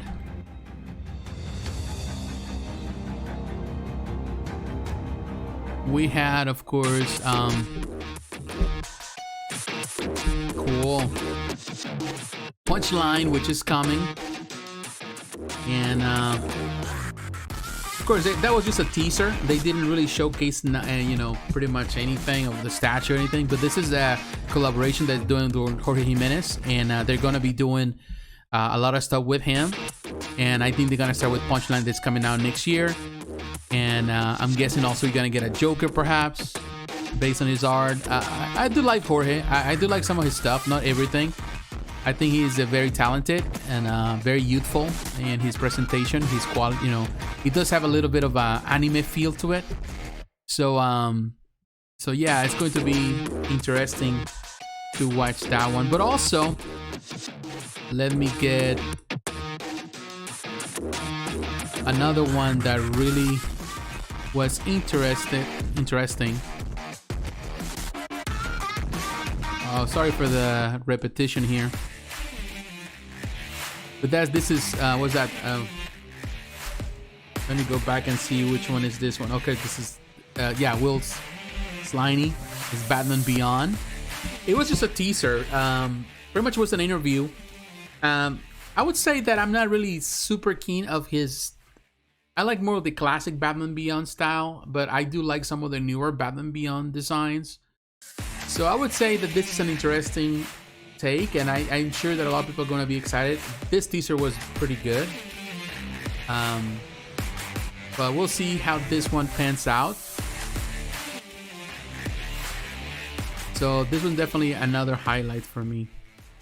I don't know how you look at it, but yeah, that's one that I was interested in. But there was also Lee Bermejo. They have an interview with Lee, and I think what they showcase for his work, I think what really, of course, got me is this one. I think this was another highlight.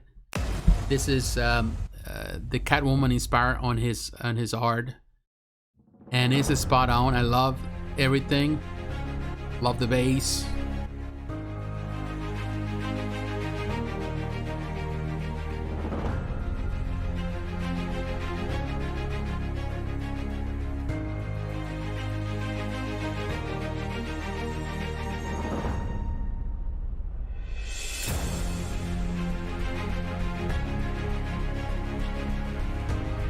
But definitely this is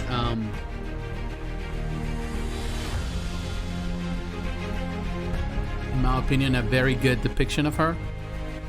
She's very curvy for sure, but it's so well done. Love the different portraits. The pose is excellent. The anatomy is good. It's perfect. But I love this also, all the switch out hits and all this stuff, and even the cat there. It's good. I think this is going to be another one that is going to do well. And I'm sure they're gonna have a collection with Lee Bermejo more and more. They know he's very talented, so they're gonna do more stuff with him for sure. But now let's move on into another video. Actually, what I'm gonna do, just to save time, I'm going to showcase the next thing, in my opinion, that was the best thing here. This is a collection that I was so impressed. This is the stuff with Jason Fabok. And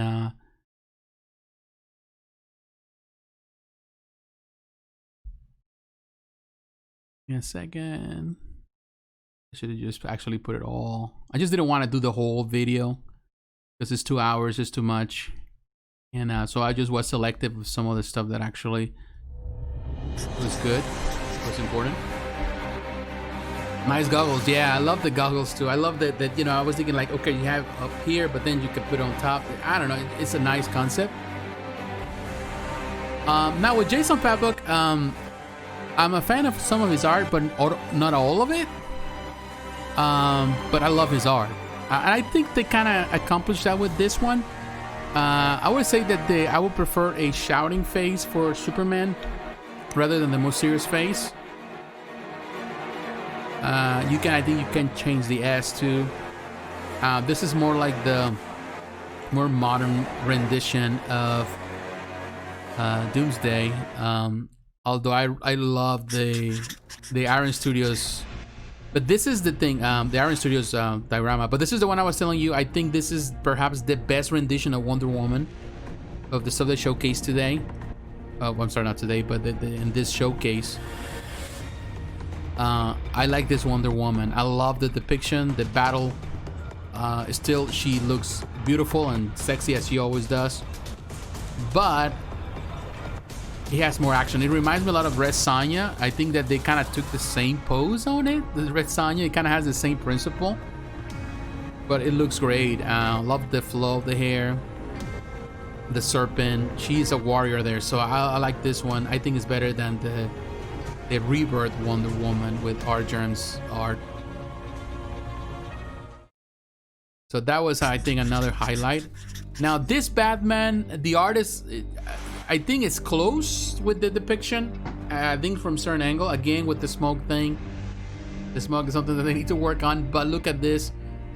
Really like this one. The cape, a lot of people were saying, is the cape posable or what? I think it's just the design. I think it's all sculpted, which is fine. And he trying to reproduce, of course, the concept of the cover of the art, in this case of fabric. So I think that's a pretty good way to do it.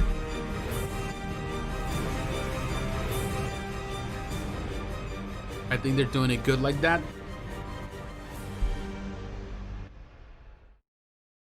And of course, they also showcase a penguin, which a lot of people got excited for, because it's one of those characters that people have been asking for quite some time, and the villains, and based on, of course, Fabric's art, and it looks good, it looks great, and of course it does have mixed media. It was just a teaser, very quick teaser, but very impressive. It was an impressive teaser.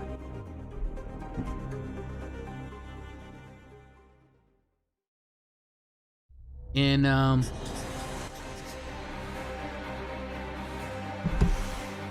but they also showcase some other things, and I'm gonna give you.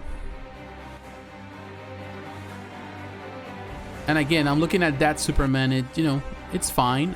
It's not a bad one. I don't think it's the best in that collection, but it's still good. But for the DC stuff, there was another stuff that they showcased or announced. They announced other things. They have other projects for coming, but they got Judge Nisi, who is going to design a bulky Batman suit, the Justice League Buster, or the Justice Buster. And this is going to be a super large statue. So this is going to be super expensive with so many different light-up features and functions and stuff. The Wonder Woman Bind of Veils project, Tactile Anti-Aquaman. So this is the one thing that I can say that is interesting of what they're doing right now, is this partnership they have going on with many of these artists from DC, and they developing this statue. So this statue, technically, the concept is technically what they did with Iron Man, XM did with Iron Man, where technically you have the statue, but you can put it with because the whole Buster, that's what they did with Iron Man XM. So they're gonna have a concept like this with this one. So technically he can be there, or he can be inside the armor, which is we're gonna see that design right there. So this is one that is going to I think carries a lot of interest for a lot of people. So of course everything is coming soon, so I'm guessing that a lot of these reveals are gonna happen. I would say some of them maybe in Japan and around the Christmas time, in January, when they have the Winter Festival. But I'm sure that we're gonna see more of that stuff next year as well. But let me move out of this. Another thing that to me that was a highlight of the show was in this case, some of the other stuff. Let me get a couple of videos here, so that way you can watch them all.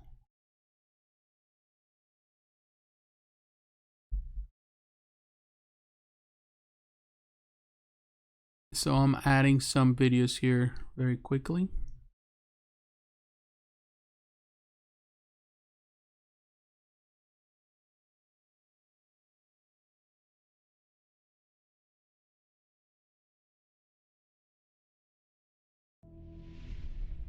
And I'm a big fan of the Lord of the Rings. As I mentioned here in the channel, of course, I was talking about Weta, so definitely that I love what they do. But they have the Aragon, which I already talked about in the channel. I love that base. That's on pre-order. But they have now a new companion piece to this one also, which is Legolas, and they showcase some of that. I think we saw some of Legolas before, some sneak peeks, but now, of course, they were showcasing it together, which is nice. This is definitely another nice addition to this collection. I would say that in this larger scale, I would say that the company, in this case Prime One, is really giving what I run for its money. So Only time can tell how this is going to pan out, but I really love the way they design it, and they're side by side, so definitely you can actually put them together. So that's gonna be an interesting diorama if you display them that way. Love the detail. Of course, the craftsmanship is fantastic. You did? Which one? The Aragon?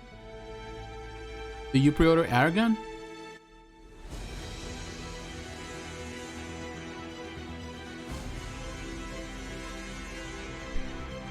Look at that.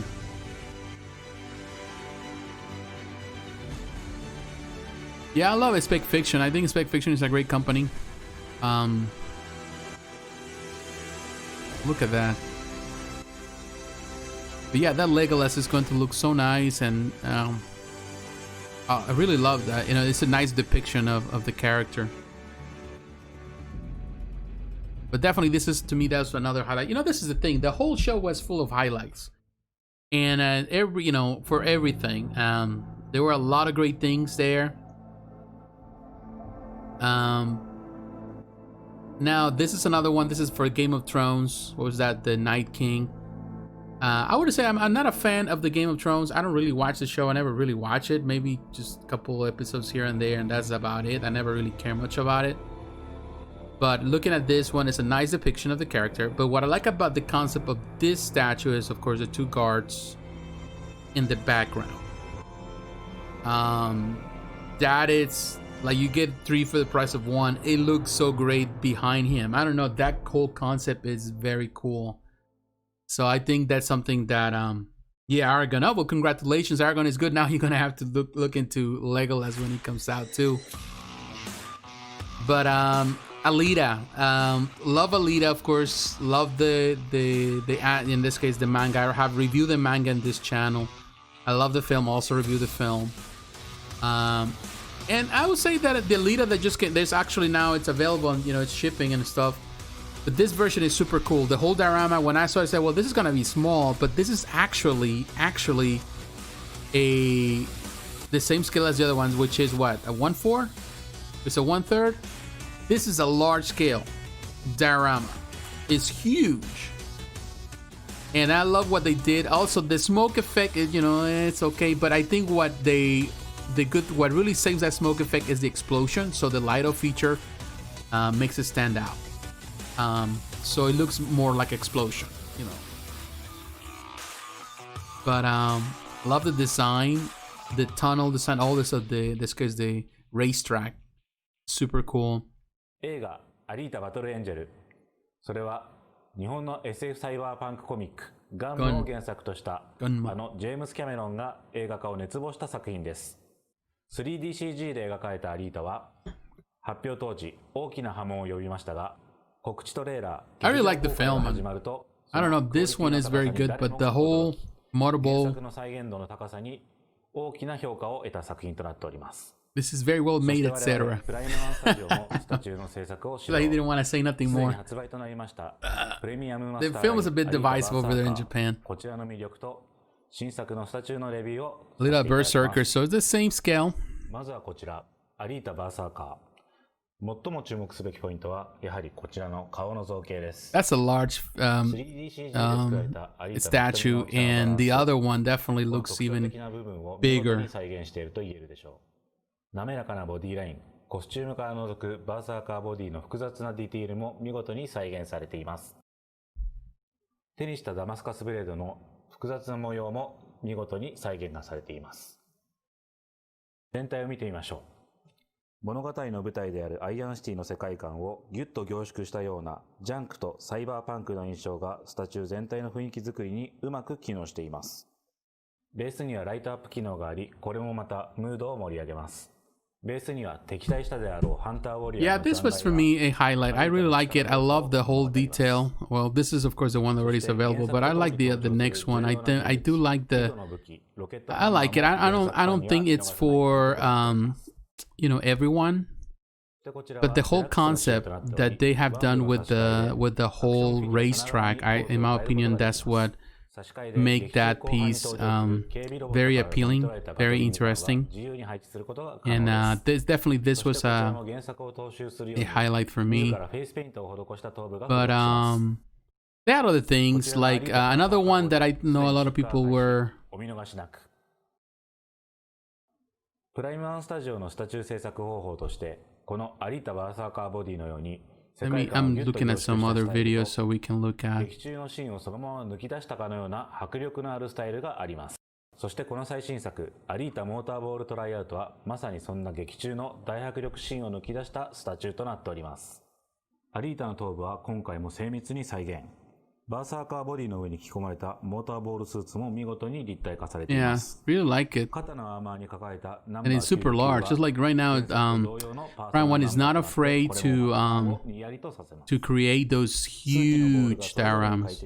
ランダムの動きをするモーターボールをキープするためにしっかりと穴に指を入れてホールドをする Yeah, I love it, the 設定 detail も on 原 it. 作通りに再現されています。後方で爆散するモーターボーラーは劇中の迫力を演出するためのイメージです。爆炎の中には But look at this one. Now let me show you the other pieces that actually were very interesting in the show. Of course, you got a piece of the North Star. I've never really been a big fan of this show per se. Well, not a fan. I have watched some of the episodes, but I never really been like too much into it. But it's just a classic for many. And Shiro looks pretty good. I know a lot of people are excited for this one.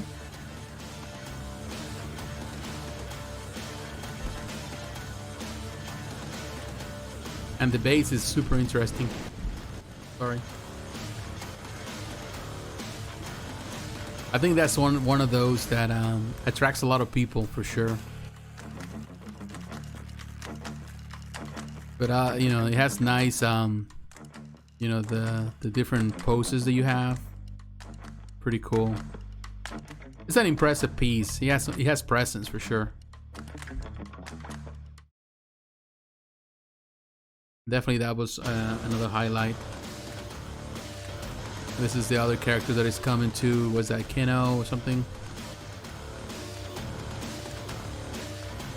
The King of the Fists. I think that's what it translates to or something. No, Kyo or some Keno. Yeah. Yeah, Keno. But also we had Berserk, and this is, I think this is a second version. They already have one, the Black Swordsman or something. That was what it was called. This is the second version.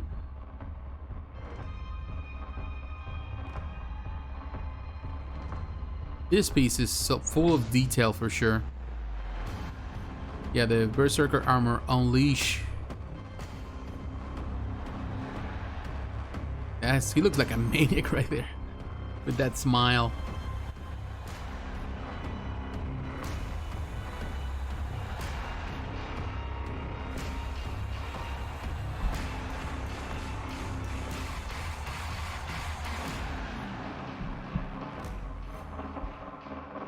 But that's the second one, the Rage version or whatever, the Rage. But look at that detail, man.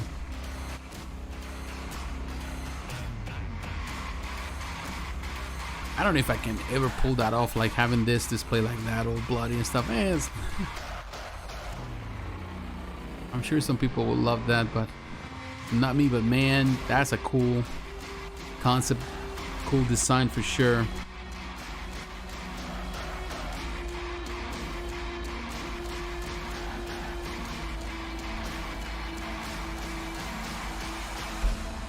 Look at that base.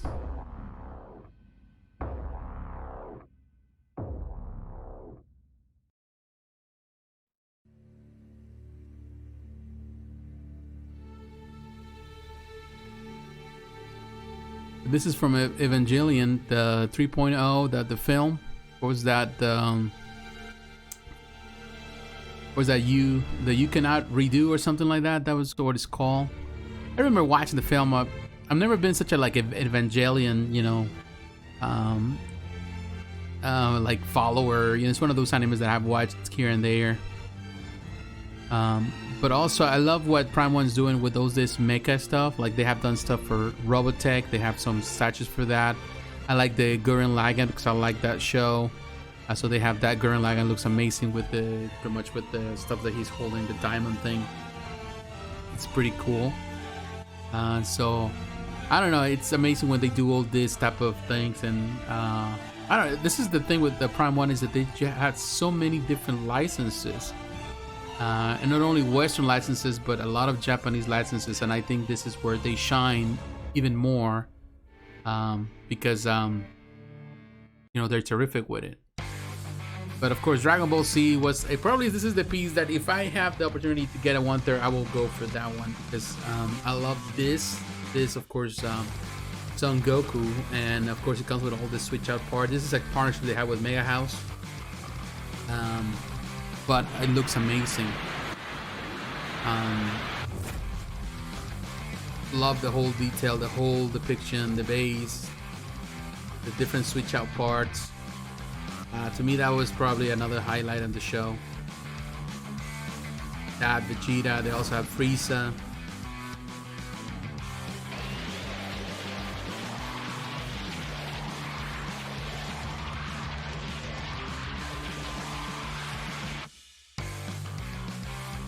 But I really like it.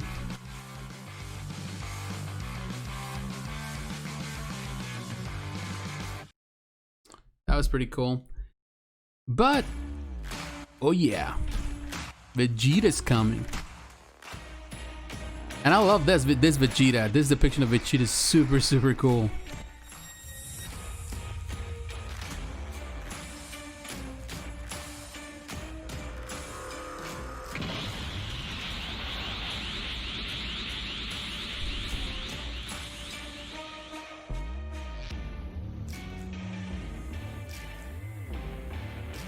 Yeah, Vegeta looks good there.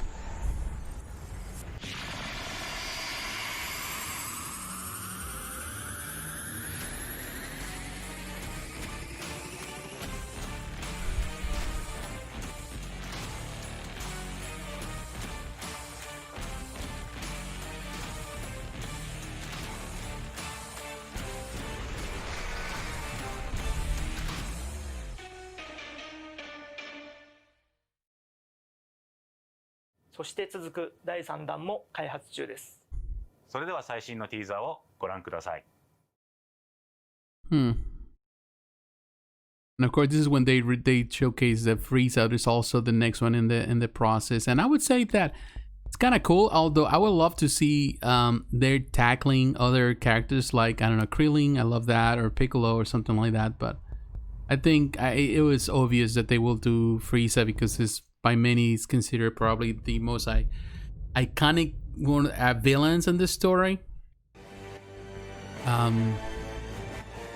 If you really watch Dragon Ball Z, then you know Frieza is a big villain behind everything, behind even Vegeta. But you know, I remember when I watched the original, so for me, Piccolo was the original villain.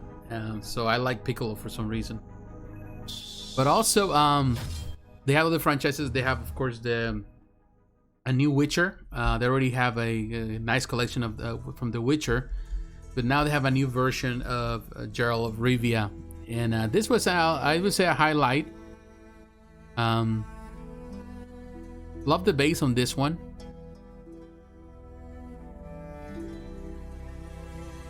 I think the character is pretty cool, so I'm still playing on the Wild Hunt, so definitely this is another one that is going to look very good.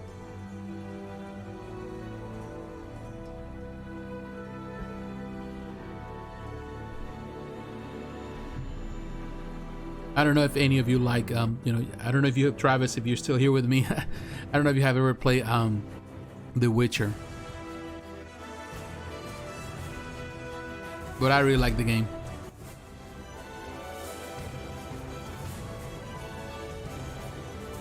And again, I want to say thank you to whoever is taking time to watch this. You know, it's been a while. You know, we started this for early on, 8 o'clock. It's been over 2 hours, but even in the future, I will have the timestamps for all of this for those who are interested to watch different sections.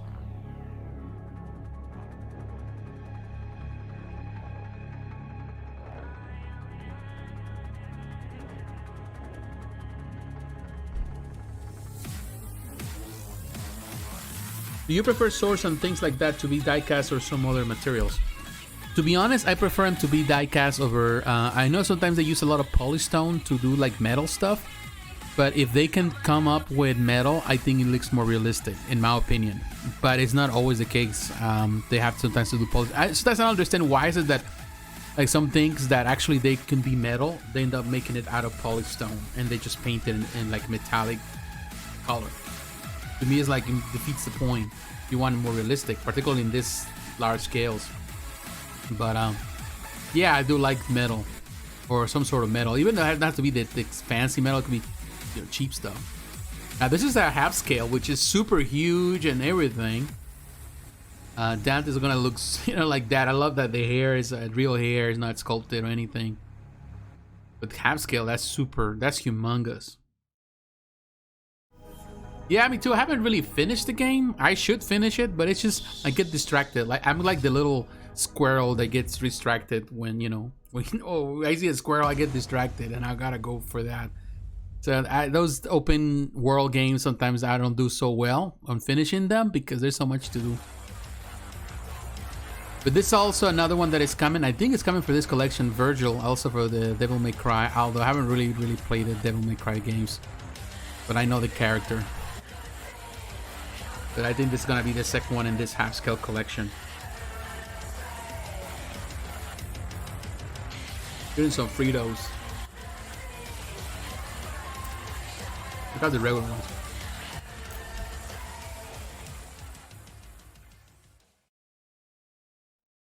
Let's see what's next. And this is another oh, this is the Resident Evil dioramas that they were showcasing, which I'm not really a fan of Resident Evil like some people are. Like my brother, he loves all the games. He has played all of them. And he's a big fan of he loves horror stuff. He loves horror stuff. I'm not. For some reason I've never been. But they're gonna do some of the Resident Evil 2 and also Resident Evil 3 dioramas. And some of these pieces, they're scary. But they look so amazing, so well detailed. You can see the blood effect and all that. It reminds me a little bit of the effect that McFarlane was doing with when they did the dioramas for the what was that the Walking Dead. They did a fantastic, terrific job with the depiction of blood and stuff like that. So here also Prime is doing great with that. Love the diorama. I love the concept. Hey Achilles, how you doing, sir? Welcome. Yeah, the blood and the gore effect, it's just amazing. I don't know what scales this is going to be. I'm guessing it's not gonna be like super large, but the whole idea is great. It's really good. I know a lot of people are gonna be, I think this is gonna be probably in the 1, I don't know if it's 1.6. I doubt it because they don't do 1.6. It's probably gonna be 1.4. And they're gonna do the other one for the third one. So we don't know what that's going to be, but that's in the projects too.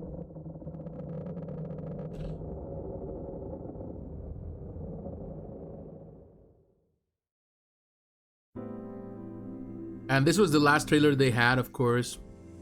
In this game I haven't really played. Where's that? Automata or something like that? Automata. Everybody calls it different ways depending on where you're from. I heard it saying like automata, automata, whatever. Automata. But I gotta be honest, I never really played this game. I heard a lot of things, a lot of people like it, but it's not really my cup of tea, this type of games. But I should give it a try. I think it's celebrating the 10th anniversary, so it's been a while.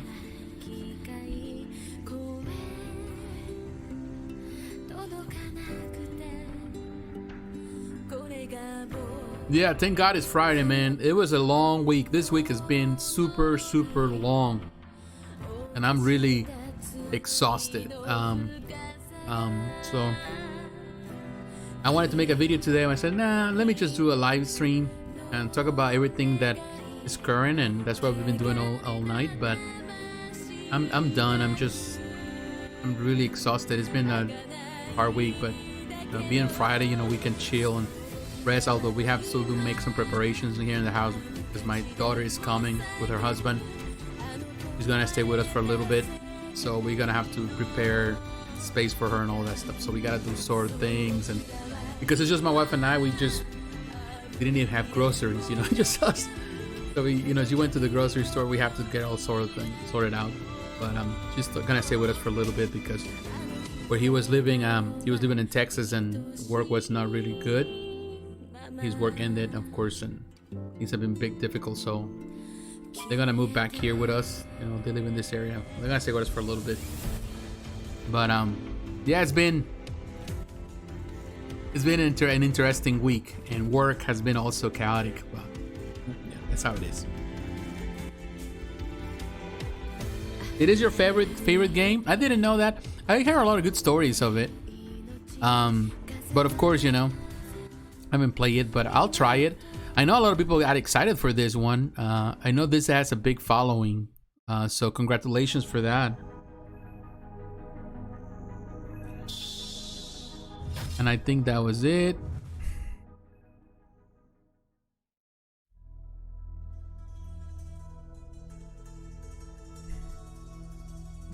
And I think I'm just gonna get out of that. Cool. Well, yeah, guys. Well, thank you, Keyless.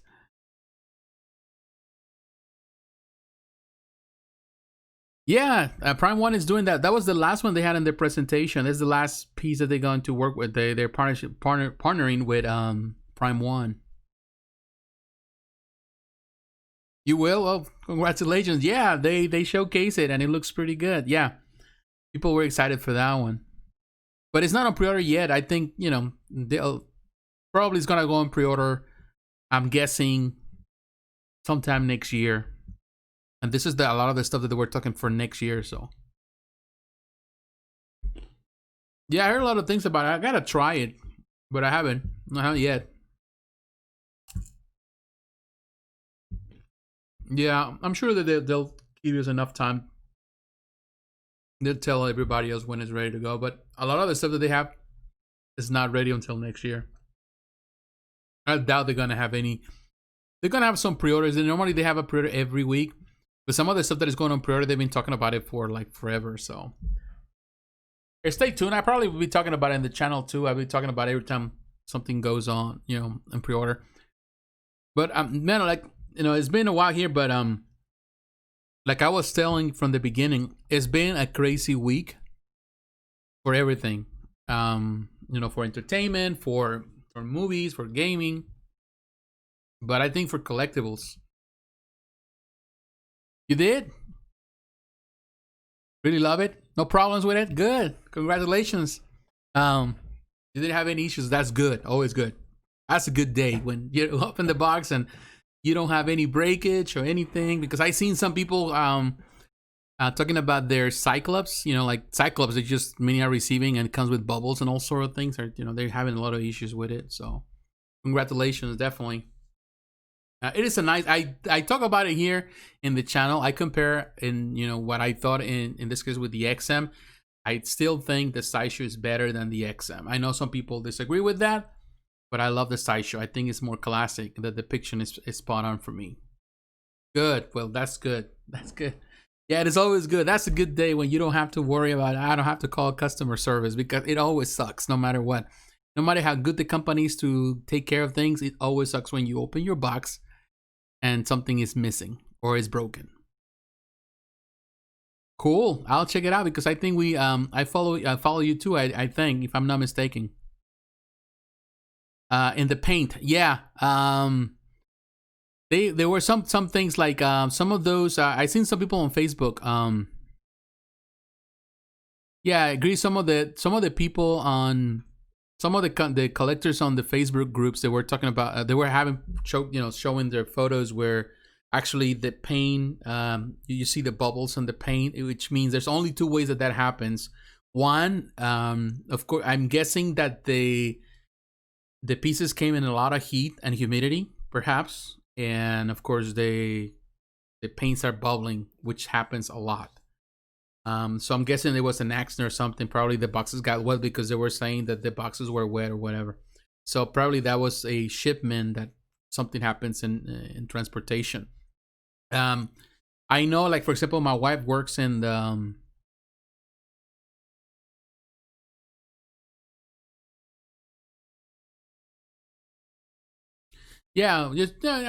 not trying to scare you. I'm just saying, always look for that. But that didn't happen. I don't think with the I haven't heard many complaints with the Cyclops. I was hearing complaints with the Gambit. And that's because I think a lot of things, like my wife works for she works for a company that does a lot of international trade or something, shipments and stuff. And there's been a delay in a lot of flights. The number of flights, international flights, have been reduced for shipment. So everything has to come in boat. So there's a lot of stuff coming on boat. So I'm guessing that's where things can go wrong. In our airplane, it's easier, I suppose, that when things come in boat and everything comes in boat, even from China. So accidents can happen. I think that's what happens to sometimes things get damaged in transit. They don't get damaged in the factory because they go through the QC process, the quality control, and everything is fine. But it's in the time where they have to travel and you don't know how they're gonna be handled. By the time they get to you, you can have all sort of problems with that package.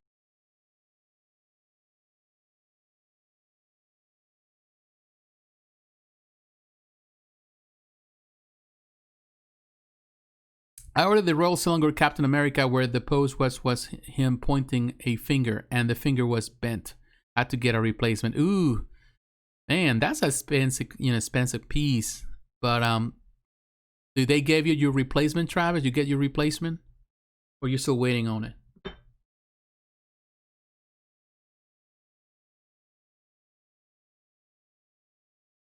Yeah, like you, Achilles. I'm not the type of person. I've never been the type of person that, like you said, sweat the small stuff.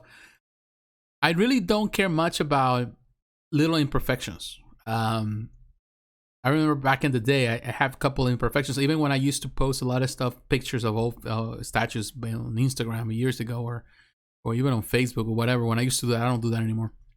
But when I used to do that, people were saying, "Oh, look at that! Something's wrong with yours." Like they were always pointed out when I used to do that on the forums.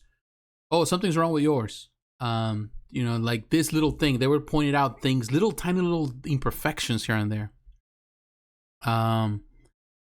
But I never really cared much about it. Because they saw it, but I didn't. So I understand that with collectibles, sometimes they're hand painted. All sort of things can happen. So I understand the little things, and some lines might not be perfect, and I don't expect perfection, and I'm not gonna be whiny about it. But yeah, there are a couple of things that you're gonna have to call customer service and say, hey, wait a minute, this is not what this is not coming anything closer to what you promised. So yeah, there are a couple of things, but I'm glad that your Cyclops thing pretty much came out good, and congratulations on Cyclops because it's a nice piece. And you got your replacement good. Yeah, Royal Cylinder sells some nice stuff. I love some of the little stuff that they produce. For example, I love the, I'm not really a fan of everything, but I love the Star Wars stuff that they're creating. Some of those tiny pieces are very classy. I love that. They're nice for display. Whether you do it in the living room and a place where you want something more formal. So I think they're very formal, and still you can portray what you like.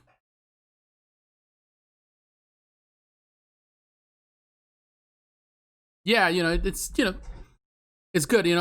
This is to me, like, I think when you find imperfections, it's at the first glance. When you look at it at the beginning and everything looks fine, there's no reason to you like coming with a trying to look for small things, because that's what people do. I've seen people that they kind of like after that they just reviewing everything. To me, that's just overkill. If it doesn't look bad and everything looks good, then there's no reason to bother customer service or complain. And what I hate the most is when they go on social media and they say, "Oh, came broken and I don't like it," but they haven't even contacted customer service. And in my mind, it's like, why don't you contact customer service first before you go and create drama in Facebook. You know, there's no point. Just contact them, talk to them, so they fix the problem. If they don't fix the problem, then of course you can be vocal about it. But in the meantime, why do you have to worry everybody else around you? You know, that's just my point. What are your thoughts on Prime 1 Batman Who Laughs? I'm not really, I would say I like the concept. I was early on, I was talking about the whole collection. And I do, you know, I'm not really a fan of the whole concept of the series of the comic book. So it's not like I'm going to tell you, oh, this is the best thing ever. But I do like the collection. I think they did terrific with the whole collection. And the Batman Who Laughs looks great. The whole base, everything looks pretty good. So the collection is good. So if you really love that series, if you really love that comic, and if you're really interested on that one, I say by all means, it's something, it is nice. They did it, you know, the whole presentation was good. I like the Red Dead. I think that's the one that I like the most in the whole collection. But everything else there, and it was excellent in my opinion. It's excellent what they did on this one. I think that's probably one of the highlights of the entire showcase.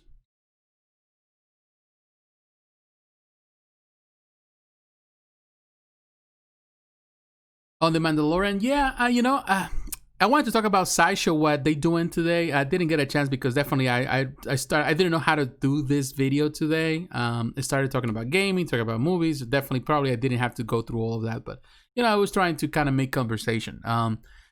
But The Mandalorian, you know, this is the thing. I have no problem when they combine materials, but when I saw the description, when I saw, first of all, I saw the hovering thing with the child. I'm thinking, okay, that's going to be a challenge to display because it's going to be heavy with the cape. It's held by the cape. It's held by the cape. And then I read the description where it says that it's done. In this case, the statue is going to be produced with polystone and ABS. ABS is plastic. It's of course vinyl, strong vinyl, but still plastic. So I said, wait a minute. So they're gonna, what part is going to be vinyl? Most likely is going to be what is heavier. In this case, the hovering thing. That's going to be plastic. I don't know if the cape is going to be plastic. They didn't specify with the pictures. They didn't say, hey, these parts are plastic, these parts are polystone. And to me, that's not good. Well, I don't have a problem with PVC or plastic with statues, the combination of them. My problem is that they're not clear about it. Like other companies, for example, like Sume Art, they always say we reserve the right to change certain things, but they tell you what parts are they going to change. So that's the part where I feel like, well, it's gonna be a partial plastic, partial this. So, you know, I don't know if this is something that is going to sell so well. I know people are going to buy because a lot of people are fans of it, but I don't think it's a must-have. There's a lot of things right now that many companies are producing that, in my opinion, are must-have. Like what Prime was showcasing in this through this event, some of that stuff like Talon, for example, I think that's one that is going to be sold out. But I wouldn't go too crazy for the Mandalorian. I think, you know, we're gonna get to see more of those Mandalorian pieces in the future.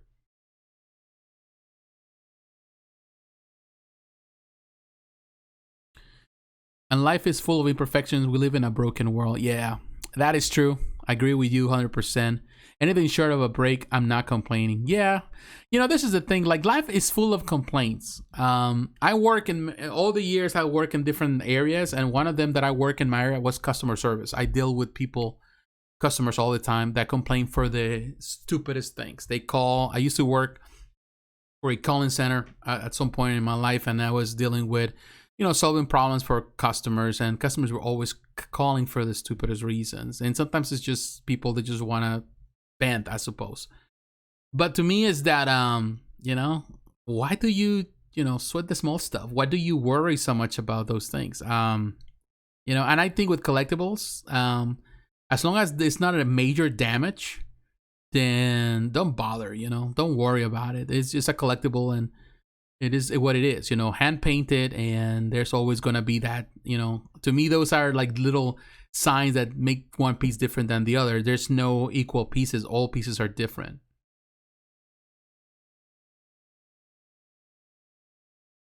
I have Batman versus the Dragon Joker in order. Good. I like that. That's a nice, cool depiction. So yeah, that's a nice collection. The deluxe edition, good. I love what Sideshow's doing. Their content is great. Yeah, I think so. Well, Sideshow right now, like I was seeing, like for example, when they were interviewing on the whole show, Jason Fabric was saying, "Oh, Prime One is the best company." And I mentioned this earlier in the video here. But to me, I still think Sideshow is the best company. Not because, and I would say it right now. Right now, this is the way I see it. Prime One has the best art right now, but Sideshow is the best company. Why? Because they've been in business for far longer than Prime One. They have so many different licenses, more licenses than what in this case Prime One does. Now, Prime One has a lot of stuff on pre-order. A lot of stuff that they are been producing still hasn't come out yet. So, and Sideshow has a history. You know, we have seen pieces over the years. So, right now, Sideshow is the best. Doesn't mean that Prime One is not closer to be the best. It is really close, but I trust Sideshow more than I trust even Prime One. I trust Sideshow more than I trust XM, and XM has a good reputation too. I just feel that Sideshow is still a company that is easy to trust, and the prices are fair, you know, in the sense, even though people complain about the pricing, but when you compare with Prime One Studio, there's no real comparison. Prime One is more expensive. So yeah, Sideshow is still, you know, a better choice.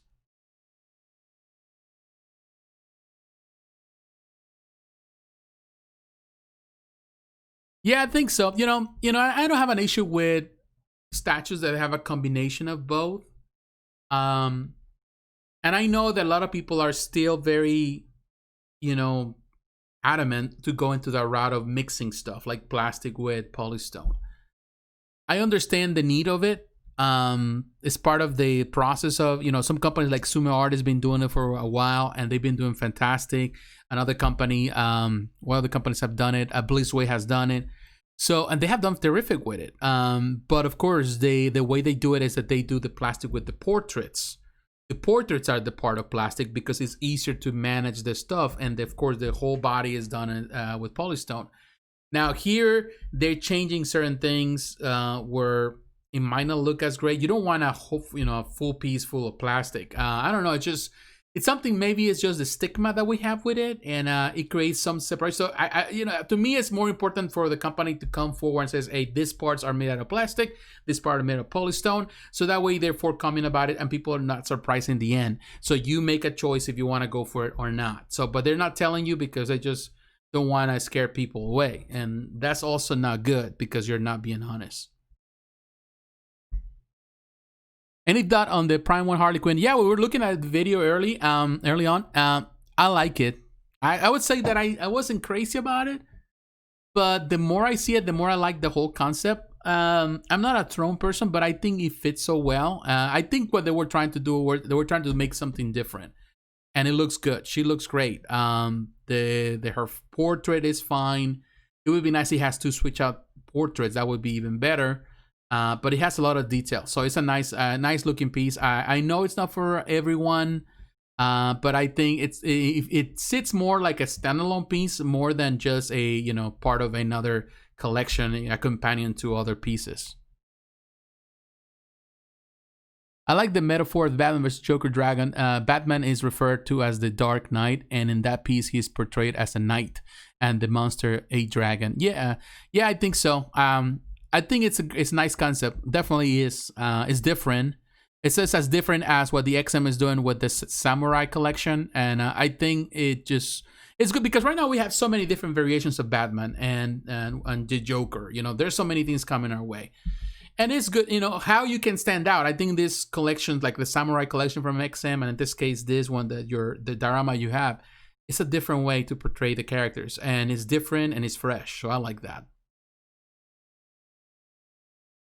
Yeah, I think so. And Sideshow at some point in time was the most expensive from the most that, but I think it hits the right spot because to you, it's like, for me, like for example, with your Cyclops, for example, when I compare with the XM, yeah, the XM has the different torso. It has some things here and there. I think it has a light-up feature. I don't remember that, but it has so many different things.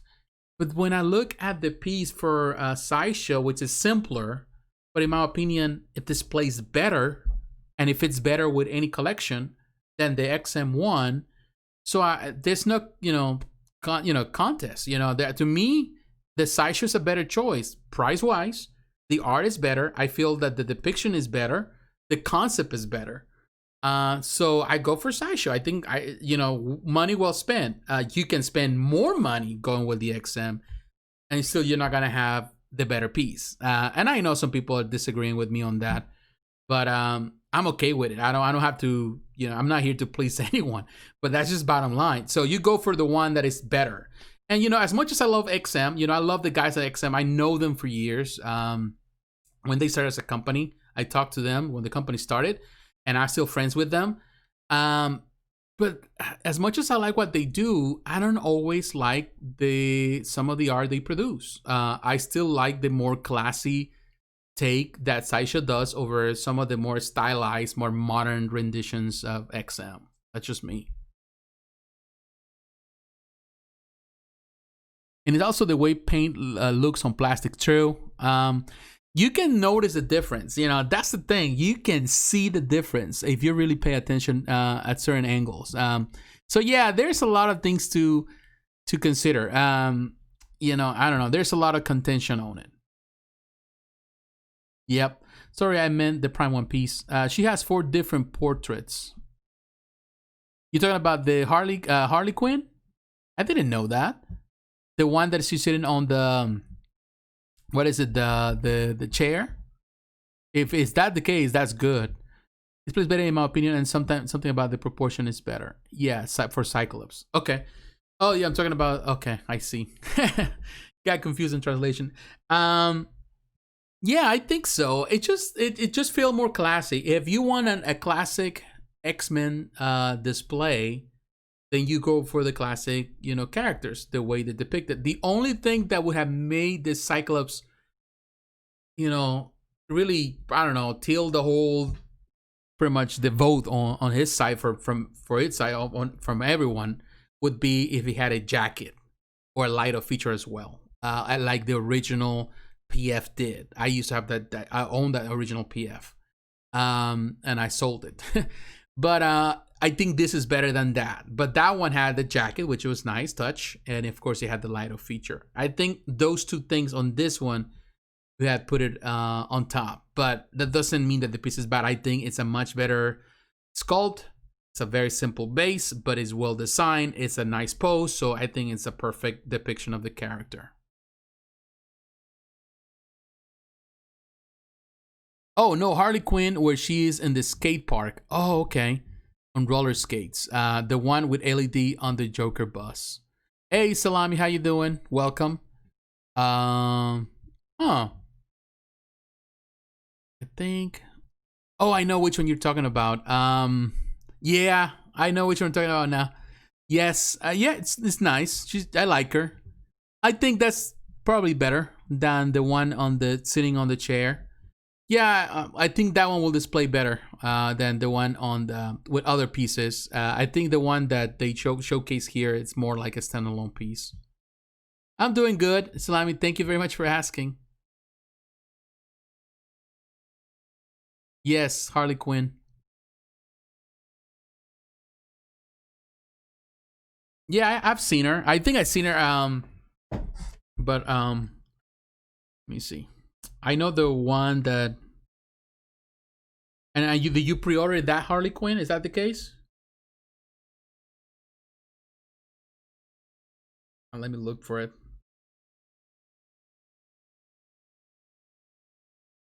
Yeah, the one that she's holding the mace on top of her. Is that the case? Oh yeah. Well, they have the different portraits where, yeah, I like her. I think, yeah, I have the roller skates, and he also has the big hammer or the mace on top of her, and also have the guns and all that. I like the portraits. I like because he has the different portraits. They got the one that came from what was that? The DC, not Rebirth, but the New 52 phase, and they got the one that is closer to the film.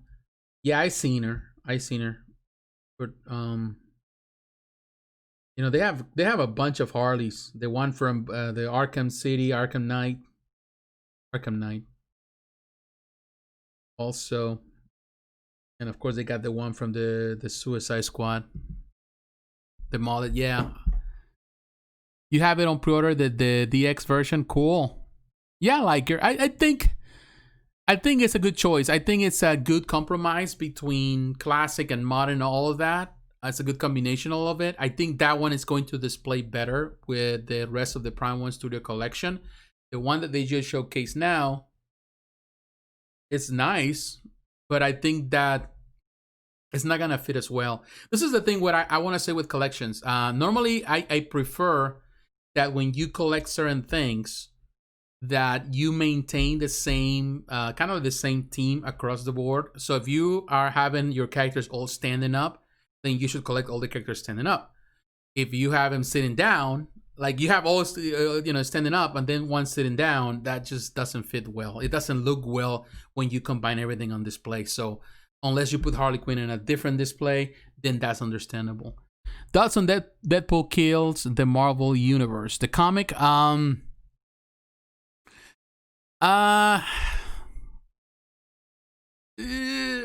it's interesting. I'm not gonna say that it's not. Gotta be honest with you, with Deadpool, I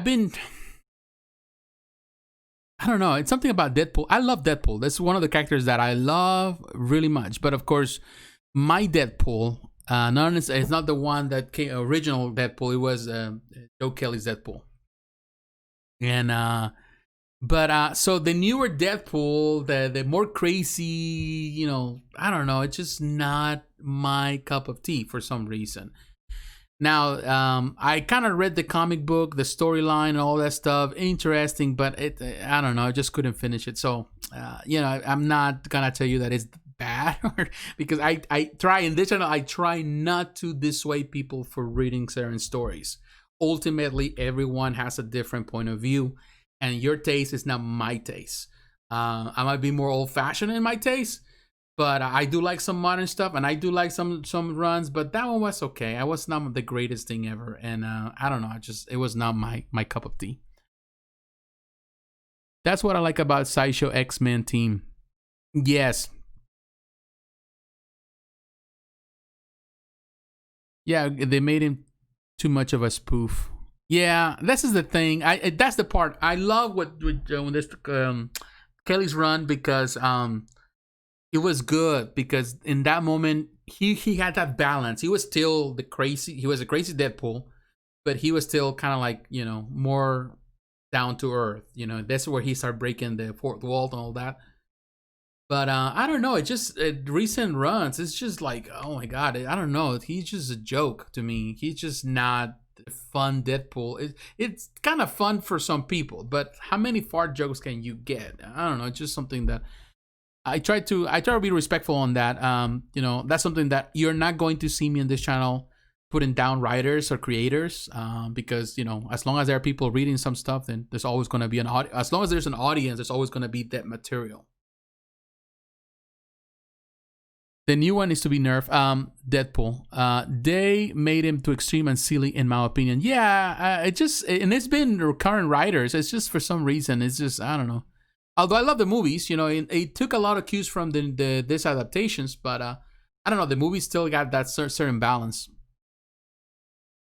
Yeah, the team flows with the X-Men when you put stuff together. And this is the thing. That's what I wish. And this is the thing where I feel that even though this is a nice looking depiction of Harley Quinn, the way they are setting up the whole display, all the stuff that they have, and all of a sudden this is pretty much the character that doesn't fit. It's just not good. So when you design a whole collection, you want every piece to kind of match, to sit well with each other, so that way you can display them. That's how you build a collection anyway. Which I should like, if you like their Juggernaut, Rogue, and Gambit. Yes, that I think is perfect. I love the Juggernaut, Rogue, and Gambit. They look fantastic. All those maquettes look great. Yeah, it was done great, and it happens. I remember even with the original PFs of the X-Men, I had a few of them. Some of those pieces were great, but then you have an odd piece that in the beginning Sideshow was doing odd pieces and they didn't fit well, and people were complaining. Even the base wasn't the same. So you want things to kind of match. The new Deadpool is obnoxious. Yeah, it is. I don't know. I try to be polite. I'll still read it. I read anything, when Deadpool comes, I still read it. But then I say like, okay, wait a minute, this is just not for me. This is probably for somebody younger. But and not on this way, because I'm not gonna be the type of person in my time, we had better comics, like this and that. And that's just not the case, like even new comics can be good. I feel that also the limitations that some writers have when they creating something, they writing for the audience. And if the audience want more of those fart jokes, they're gonna give you more fart jokes because that's what sells.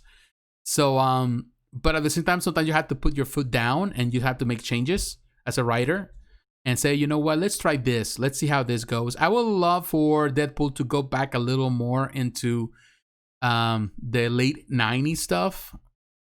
The early 2000s stuff where he was a little more down to earth. I would love to see more of that take, a little more sane Deadpool. A Deadpool that had a heart, that even though he was a killer for hire, he still did things for the heart, he still helped people. And I think that was the Deadpool that I care about. I feel that Deadpool now is just completely unhinged, he just doesn't have, any type of filter, he just does whatever. And I think that's what they're trying to do. Even with Harley Quinn, for example, as a character nowadays, it's like they take the filter out and now Harley Quinn is just, maniac or whatever. And I don't like that type of writing. Yes, JP is my initials. My name is John Paul. That's my name, but I've been going by JP for a long time. That's how most people know me. But yeah, my full name is John Paul.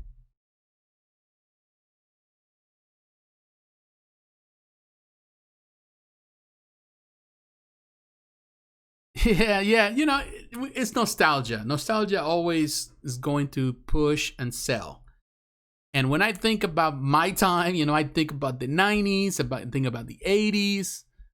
And I love the comics. But also when I read some of those older comics, sometimes I realize, wait a minute, it wasn't that good. I do like new comics. And I think that there are good comics today, but not necessarily from Marvel or DC. There are good writers out there. There are good stories out there. But you have to kind of go and look for them. Things that comes from Image Comics, some stuff from Dark Horse Comics, independent stuff. That's where you're going to see. And also that is not hero stuff. And that's where you're going to find great stories. Even manga. Manga's doing pretty good too. There are great stories right now.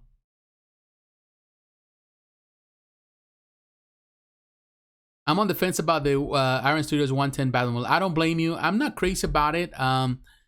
It is polystone, which understandable, but I'd rather have a diecast model. I have a diecast model of that. I have a big collection of diecast stuff, but it's not here. But I'd rather have a diecast.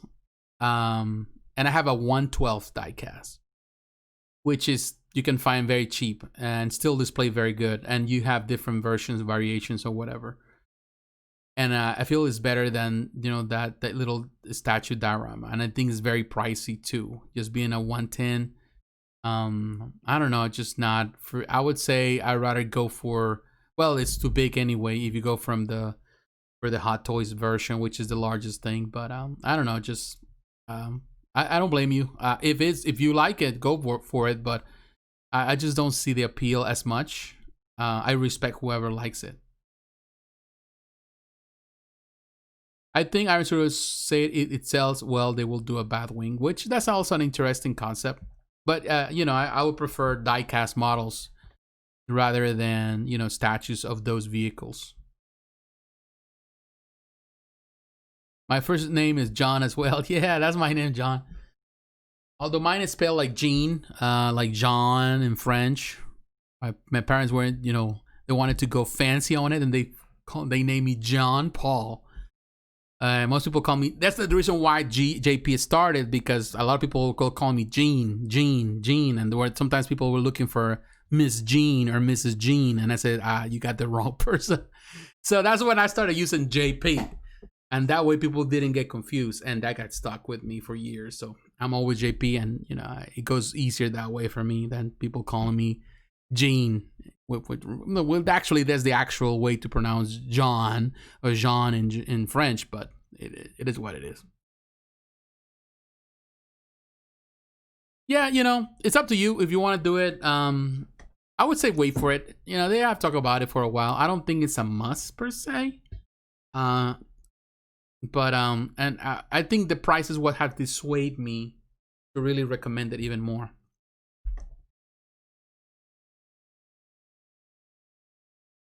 Are there any streaming services that have Berserk? I haven't seen it yet, and I'm interested. Good question. I think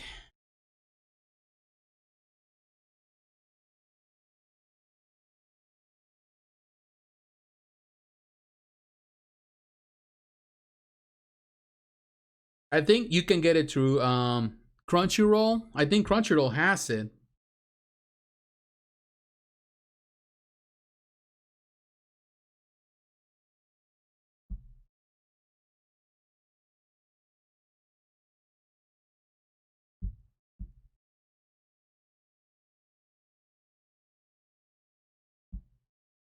I don't know if Crunchyroll has it. Let me go through my apps.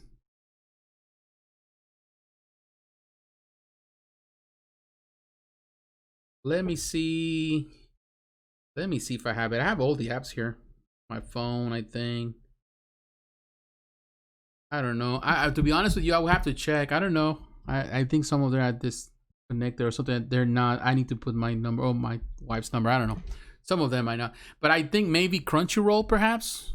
But yeah, I think some had it at some point, but I don't remember. Man, I have so many shows to watch. Let's see. Funny story, yeah. Yeah, go by JV because I got tired of people calling me Gene. Love the lion on the background. Oh, thank you. That is from Mesco. It's an action figure. This is the collection. It's been come out years ago. They never finish it. I don't have the Munra, but they didn't continue on with the rest of the collection. I think Munra was the last one, or one of the last. No, I don't think it was the last one. I think they reissue it, but I never got it. Kind of disappointed with it. I never finished it. I always wanted to have a statue collection of it. Prior to that, there was what was the company that was, I forgot. Heart Hero was doing one collection of that. I had also the PCS, the Pop Culture Shock Lino, the exclusive with the Lido feature and all that. But they couldn't continue with that. I sold that one. I got disappointed that they couldn't finish it. So I've been waiting for that. I would love to have a 1/6 scale. I know Eric also was at some point involved into trying to create it for his own company for Prototype C, but he never really got the license. He tried, but it was too expensive. But yeah, I would love to. And the day that happens, I will change those and I will put little statues on and display. Yeah, Thundercats are cool. I love the Thundercats. I love all the Thundercats. I love the original, of course. I watch it at least once a year. I go and watch them again. But I also like the more modern version of the Thundercats that came out, I think, not long ago. It's too bad that it didn't do so well. Super 7, yeah, releasing the set again. Yeah, Super 7 has been doing good. I haven't really been collecting the Super 7. I do have a little bit of the Matty Collector stuff. I don't know if you can see it. I don't know. It's somewhere there. Some of the Matty Collector stuff. I have some of the stuff, the original, the He-Man stuff, Masters of the Universe. And I do have some boxes too. I used to collect that one. I was so sad when pretty much they decided to stop that collection. But when Matty Collector, went out of business on that, I don't know what Mattel was thinking. They closed Matty Collector. They also closed what was that? Hot Wheels Elite, which was a fantastic collection. That's where you see some of the diecast back there. Fantastic depictions. The best top of the line diecast models, but it is what it is. But Super 7 is doing it slowly, but they've been doing fantastic with also that collection. I do like Super 7. They're not as big as Mattel, of course. So the way they release stuff takes longer. But I need to get into it as well. I need to go. I start trying to do Super 7.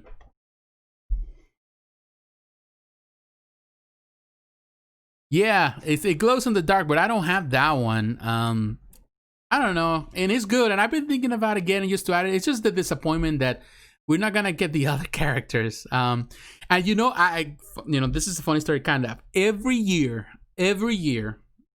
when San Diego Comic Con comes, New York Comic Con, I'm always looking for videos. If I don't go, of course,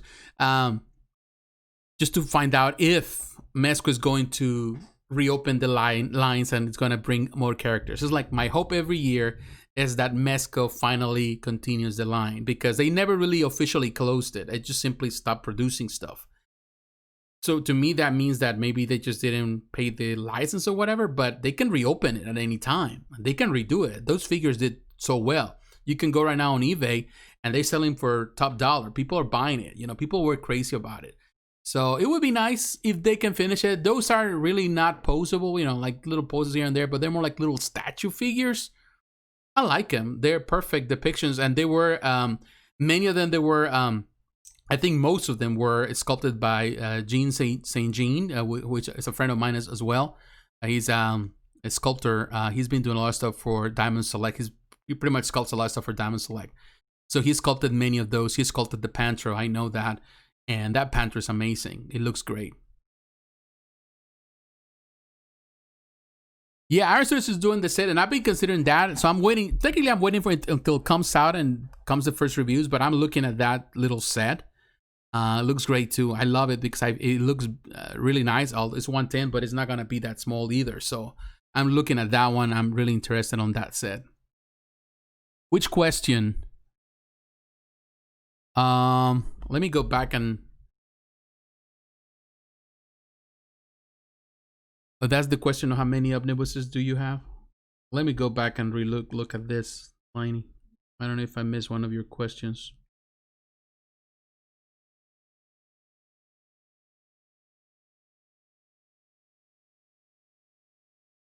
You ignore my question.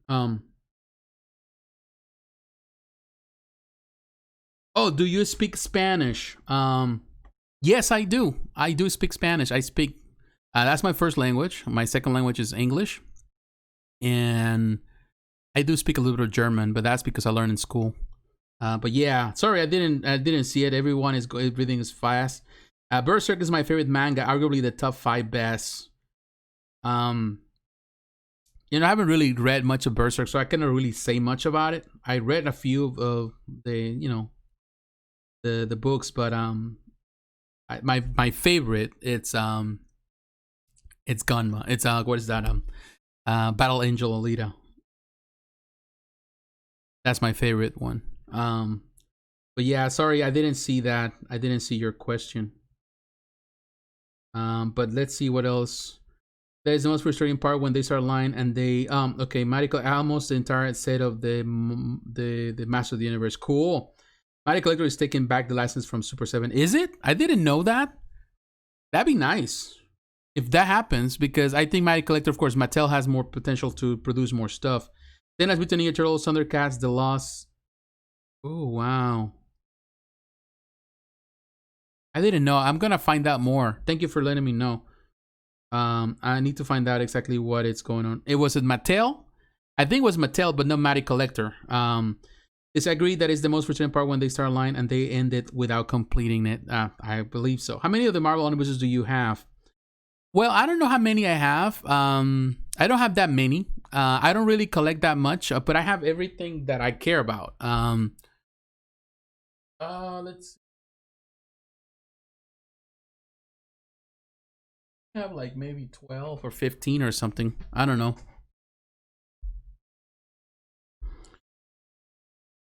I really don't have that many of the omnibuses. I don't really collect as much omnibuses. I do collect, and of course I review that, and I want to start reviewing again. But I have to be honest with you, I'm not really a completionist when it comes about books. I don't feel like I need to have them all, because most of my reading I do digitally. Like I have my tablet, one of my tablets here. I read all the time digitally. I love to read digitally. I'm an old soul, but still love the modern stuff. So I don't have that many, but I do grab a lot. Everything I have is digital. I have like thousands of comics I buy every week on the Comixology app, and you know, the Dark Horse app as well. All right, let's see if I keep up with the post. I'm sorry if I didn't respond before. Agree, I think Mezco did a great job on those. Yeah, they did. My Lion and Monra are still in the box. Yeah, I did have, for example, Tigra was in the box for the longest, and I just started displaying it. I just took it out of the box and put it there to complete it, but it was on the box for a long time. I still have a lot of figures in box. If you're new here, please consider following JP here and on his social media. Oh, thank you very much. Thank you, Achilles. Thank you for promoting the channel. Make sure to turn notifications on. Thank you.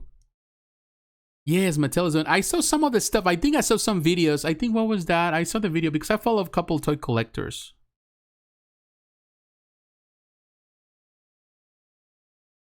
Fairly young. Yeah. I'm young and can't use digital without being distracted. Don't feel like I am too. I love to watch so much stuff on YouTube. Like, I change for things to the next. I go from one to the next video. So always looking at different videos. So yeah, I'm easily distracted as well. I think it's more a state of mind. I like to keep my mind on so many things at the same time.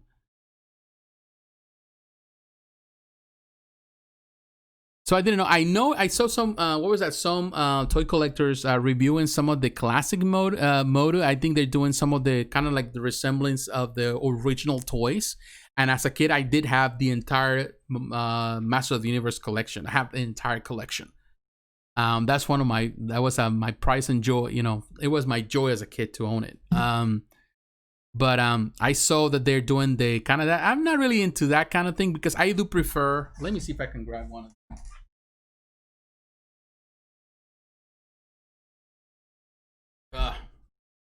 Like, I do love this one, for example. I have this one right here, as you can see.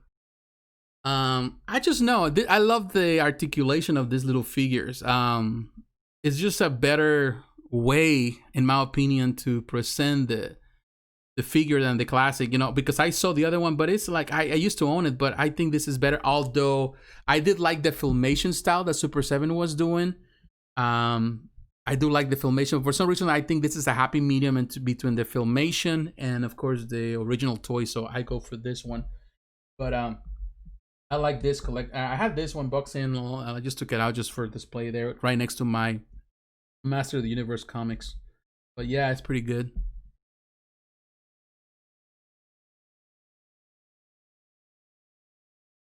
Yeah, me too.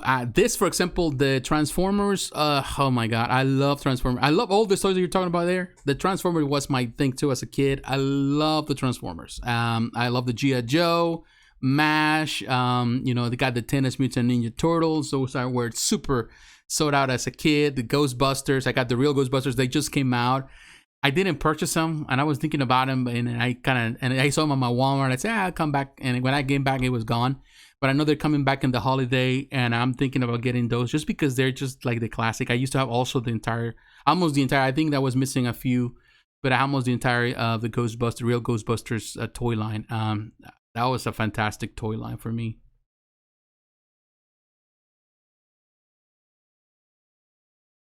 Oh, don't worry. I have more stuff laying around, but to me that's just, I don't know. It's just, this is so cool. I love that. The Master of the Universe is my thing. I love these figures. You know, I'm a statue collector, but also a toy collector. I don't have an issue. Some people are like, oh, I don't like toys because that's for kids. In my mind, well, a statue is the same as a toy. It's the same thing. It's just a collectible item. Whether it's bigger or not, it doesn't matter. I'm not playing with it. I'm just displaying it. I put it just for display. It's just nostalgia. That's all it is. The same as a statue. And I like it. And it's not the same as the PCS, you know, the big one. But in my opinion, this is the closer thing to the original toys, which I grew up with. Yeah, Skeletor. Yeah, I do have Skeletor, but I don't have it here with me. It's still boxed in. It's in the attic. But yeah, I do have Skeletor. And man, and I have other figures. I don't have the whole collection. I have a few pieces. Particularly the ones like I grew up and the ones that I have more memories playing with. Yeah, G.I. Joe was terrific, and now that G.I. Joe is kind of redoing the G.I. Joe figures, was at Hasbro. They look great. You know, some of those look really nice. So I haven't really. This is the thing. I try not to stay away from toys, because it's kind of going into a rabbit hole. Once you start buying one, then you got to buy the next one and the next one and the next one. So I've been pretty much staying away from doing that kind of stuff because then I cannot stop. So I keep some things here and there, but you know, I'm looking at those also, and they're looking terrific. Yep. Me too. I don't have an issue with it. I don't care if people say, "Oh, you have toys." I don't care. You know, I love that. The same way as you love beer or whatever, I love toys. You spend your money in you know, whatever, I spend it here on this. Yeah, I think so. You have to have a skid spirit no matter what, at any point in life. Yeah. It's from Mattel. The classified series. Oh, cool. And you've been collecting a lot of stuff. That's cool.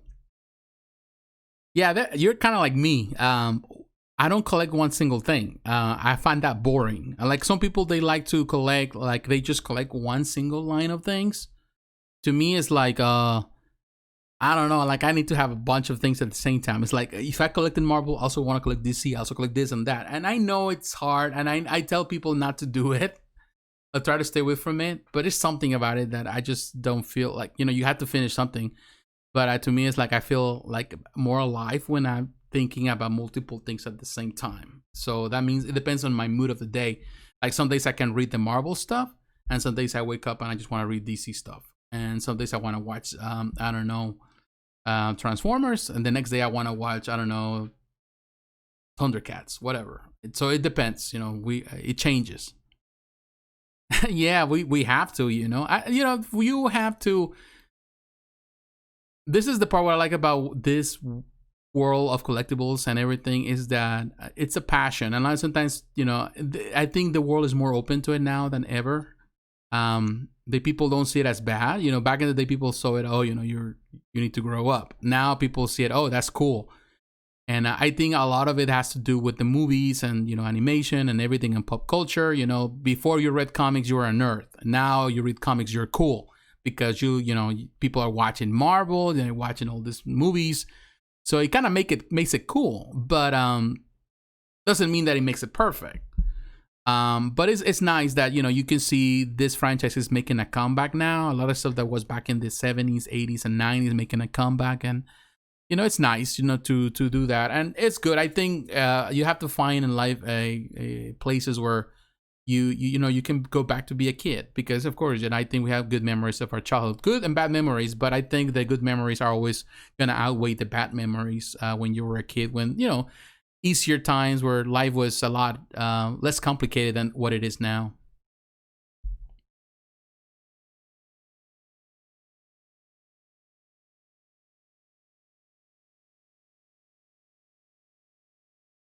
That same that applies on my reading too.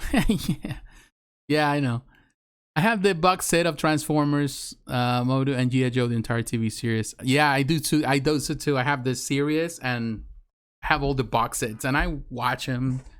I love them. I have all of them. I'm waiting for them to. Even every time they announce a remaster version, I go for the remaster version as well. I just like to have them. And that's good. That's a good Achilles is good when I don't care what people think about my life. It's good. I think you have to have that mentality, and I think a lot of people kind of miss that. They think that you have to please someone. You don't have to please anyone. You don't have to please people. As long as you are pleased with yourself, that's important. Yes, there has to be a balance in life. We have to balance ourselves. We're not going to. It's not, you know, it's not good to you spend so much money and you don't have, you know, for livelihoods and stuff. Like some people, they rather pay the buy a collectible than, you know, paying for the rent or something. I know people like that. I met people like that, and that's a problem. But I think it's important to balance it and to be yourself, you know, like to be who you are. And, you know, it's nothing wrong with that. I think that once you're happy with yourself on that, then you'll be happy with everything else. You know, it doesn't matter if people think I'm crazy for doing what I do. Is their problem, not my problem. You know, their problem if they just don't want to mature. You know, they think maturity has nothing to do with what you like. It has to do with your behavior. It has to do the way you respond to people, the way you treat others. Maturity has to do if you're here for you know, and you're there to help others. You know, that's maturity. Maturity is to be at peace with people. And in this world, people, like, for example, like so many people, they tell other people how to live. You know, you cannot tell other people how to live. That's immature. You have to live your life and let others live their own lives. Yeah, I think, it's a balance, and we all have to go through that balance. Sometimes we kind of fall short of that. Sometimes we unbalance ourselves a little bit. Sometimes we are in so much pressure and we end up doing things that we weren't supposed to be doing. Like sometimes we overspend. That's something very common in the collectible world, that we have a lot of pressure at work, a lot of pressure at home. We're pressure and we don't know how to release that pressure. We concentrate, so we go and buy things because, we think that by buying things, we're going to give peace of mind to ourselves. It doesn't work like that. So we have to balance ourselves, because no matter how much stuff you buy, if you're not have peace with yourself, then this is not going to give you any peace. You're still going to have the same hole in your life, but now you have a hole also in your bank account, on your credit card. So you have to be careful not to fall prey of those things. So it's always important to consider factors every time you do something. And that's something that I'm learning myself, that I made a lot of mistakes early on, and I still make mistakes. We all do. And sometimes I'm the emotional buyer. I buy things just because based on my emotions. So, but you learn in the process. Is that going to make you happier, buying this or buying that? Well, and I don't think material things can make you happy. They will never make you happy because you always want it more. But at the same time, it's good to, in this case, to give something to yourself. If you really work hard, why not? Life is like that, comes and goes. We don't have a guarantee of tomorrow. So sometimes you're going to have to, do nice things for yourself. And this is something that you can do while other people do other things. I work with many people. Some people love sports. They love go boating or fishing or hunting and all that. I don't like none of that stuff. So this is my niche. This is my castle. This is the place where actually I found some enjoyment. Play video games, collect things, read comics, watch movies. Yeah, retail therapy. Yeah, it doesn't work. It works for the moment, but it doesn't work for a long term.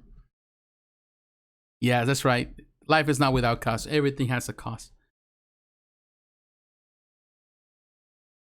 I don't tell people what I read because it changes people's perspective on me. I personally am afraid of confessing I read comics and sci-fi, like Star Wars. I will tell you this. I feel what you're saying, because I've been there too. Sometimes you don't want to tell people. Like sometimes people ask me, what do you do for a living, for example? And I've been doing this for a living for a little bit.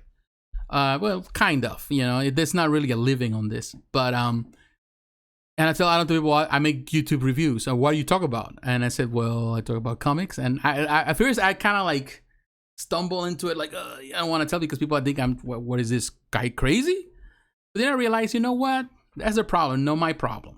There's always been a market, and you have to see it from the perspective that you do what you do, and don't be embarrassed to be yourself. Don't be embarrassed to to tell people that. And I know some people are gonna tell you this and that. Okay, work so hard, that's for sure. Okay, this is a great master status. Unfortunately, if I actually act completely different than how I am in public and school. Sorry to hear that, Salami. Well, I will tell you this. I know that, I don't know how old are you. You sound young based on your post. But I will tell you this with honesty. Don't worry so much about what people think. I know at a certain stage of our lives, we tend to worry a lot. I used to do that when I was young too. When I was in school, I worry about what people think about me. But as you get older, you realize that it's not as complicated or as bad as you think it is. Like I look back at my friends from school, like now we're friends on Facebook or whatever, and I'll look at their lives and look at my life, and I'm grateful for my life when I look at their lives. Sometimes their life is so messed up, and I'm thinking, but I was the one reading comics. They didn't like comics, but look where they're at, failed marriages, failed lives, some of them, all they do is drink all day. To me, it's like that. The comics and the lifestyle that I had kept me from really going further down the road into drugs or alcohol. So yes, yeah, I know that it can be tough, but don't be embarrassed to be. And sometimes, you know what, you'd be surprised how many people actually they hide. They in school they present themselves to be one thing, but in real life they're other thing. And you'd be surprised how many people love comics, even though they not tell you that they read comics. So don't be so embarrassed. Don't let that just bother you, and be yourself. And to be honest with you, that actually, when you are yourself, people and you're more honest with yourself, then people can see you and actually they can appreciate what you do and they respect you for that.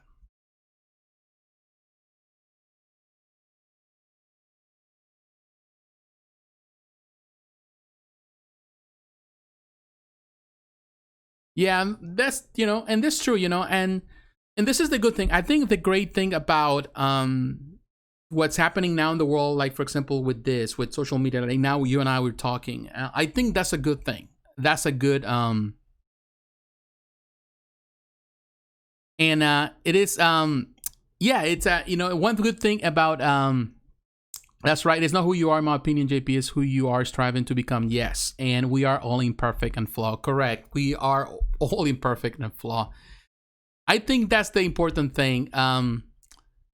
I think sometimes, one thing that I've been dealing personally in recent years is to realize that sometimes we want to be more. Like, I think this is the question of life. This is the question we all have. We want to have purpose. I think we all have purpose, but finding that purpose in our lives, that's the secret. I personally, my purpose has always been attached to my faith. First, because I grew up in a Christian home. My parents were Christian. As a kid, I didn't understand it. I thought they were religious, and I hated kind of religion, but I grew up in religion. But in my life, as I grew, in the process of growing, I came to know, my relationship with God grew. I became more, really closer to that. Of course, now I'm in my 40s, I have a father. My daughter was already married. It hasn't been perfect always. My marriage hasn't always been perfect. But as a parent, I was never perfect. But I grew with experience. I have grown. I have matured. But I found that no matter what, my stability has always been in God. He's always been there for me. And I don't try to preach here to people. I share my faith as much as I can, but just for me, because I'm not here to tell you what you need to believe or not. It is up to you to believe it. It is up to you to choose to believe. But I have a relationship, like you're saying, a relationship with God. My relationship with God really makes me, it saved me from a lot of things. And I think that my parents were strict with me as a kid. They didn't let me do this, let it do that. They didn't let me sometimes even to hang out with my friends. And most of my friends, they have a lot of freedom to do whatever. So to me, a lot of the stuff that was my escape was, the TV shows, the cartoons, the comics. They were my escape. They were a place where I found myself. I saw the heroes reflected. Like I saw Peter Parker. I always loved Spider-Man because he was a guy that always had it hard. When you read the original, you're Christian too. Good. When I read the Spider-Man, for example, I always saw a guy that no matter what was wrong in the world, and sometimes life was bad for Spider-Man, for Peter Parker, he always did the right thing. And ultimately, that was that's right. And literally, the world loses his soul. That's right. Well, I'm Protestant. I am actually, I grew up in a Presbyterian home. But technically I'm Pentecostal now. But I don't consider myself like a denominational. I just don't. And actually at some point in my life, my wife and I, we were pastors. We were pastoring churches. But we kind of left that for the time. Exactly. I think so too. And you know what? This is the part what I like about superhero stories. I like the superheroes that really give you those values. Like I do see that even with Thor, for example. Like every time you see the allegories of humanity in superheroes. And what I love about superheroes is because they represent the best values of us, of our faith as well. Like Captain America, which is loyalty, patriotism, the love of our country, love of the people, and I love that. I love Peter Parker's, his own sacrifices. I love Thor and his relationship with his father. So there's a lot of things where I love that. And we were going back to what we were saying about Deadpool. I think that's something that, as much as I like Deadpool originally, I think Deadpool has kind of walk away from that, who used to be that Deadpool. Yeah, he got a messed up life. He was messed up, but he was always doing the right thing. And the end, he was doing it because he got a good heart and he wanted to help people. Now this Deadpool is just like crazy. And that's one of the reasons why I'm not really too much into the new Deadpool. it seems to me that he has to walk away from it. The same happens with a lot of the comics now at DC. I used to love a lot of the heroes. Now it seems like everything is becoming darker and darker, and people praise the dark. And to me, it's like, it's too dark, you know, like, yeah, I want balance. I want heroes to be heroes, and I want villains to be villains. But when you kind of change the whole concept and you kind of mesh it a little bit, where the heroes are no longer the heroes, they're now the villains, then you have a problem, because you don't have good balance on the stories. You know, everything is pretty much for grabs. Yeah, that's right. There's no should lay down his life for another. Amen. And every superhero was always willing to do that, but themselves in direct harm's way. That's true. And I think in the end, I think that's the best part of his stories. The stories that really they really stand out for me are the stories of that, of, you know, they give you those values. And I think that's what comics have always been. It's a good way to give us those values, at least to remind us of those values. And I like that. You know, they're anti-heroes, of course, like you were mentioning. There's all sort of stories. And I think storytelling is so important. Even in the Bible, there's heroes and anti-heroes. But I do believe that it's important to have that balance. You know, I would say, Salami, don't be afraid to be who you are. First of all, you are, like, you know this if you're a Christian. And I used to go to, I don't know if you are a Catholic or not, but I used to go to a Catholic school. That's what I went. But first of all, your value is not found in what you do. It's found in who you are in Christ. That's what your value is. So always keep that in mind, that no matter what the world says about you, it's about what God says about you. And if people treat you like you're lesser being, it's because they do it, first of all, because they are trapped in their own sin and their own ignorance. But you are made in the image of God. And because you're made in the image of God, it means that you have value and you have purpose. And don't be afraid to be who you are. I'm not afraid to be who I am. I love to read comics. I love to talk about comics. That's the reason why I don't collect everything, because not everything has value for me. Not every story matters to me. The stories that I collect are the ones that for me had more value, because they really teach me valuable lessons. And everything is material. It's inconsistent. You know, nothing stays forever. But just, you know, don't be afraid. Just, you know, to do that. And you know what? The more you realize that you are special, and the more you realize who you are, the more people can see your value. It's when we don't see our value, then we let other people kind of walk on us. And they tell us who we are. Don't do that. Just simply be proud of who you are. Be proud of what God makes you, who God makes you to be, the way He made you, and just be proud of it. And you know what? Once you start doing that, people are gonna see gonna say, "Wait a minute, he's different," and that's good. It's good to be different. And October 2018. Oh, nice. Yeah, good. Well, congratulations. That means that we are brothers and sisters. So, you know, I don't know if I'm speaking to a guy or a girl, but congratulations, Salami. So that means that's more important than anything else. So I would say, don't be afraid. Don't be afraid to be who you are. Embrace that. Embrace your difference. That's something that I understanding more than ever. Yes, it does take time. We all have potential, and we all grow. When I look back in my life, I came to know Christ. Like I tell you, I grew up in a Christian home, but I did not accept Christ until I was 18 years old. You know, I did it when I was probably 13, but I didn't know much about it. And in those teenage years, I made a lot of mistakes. But I was 18.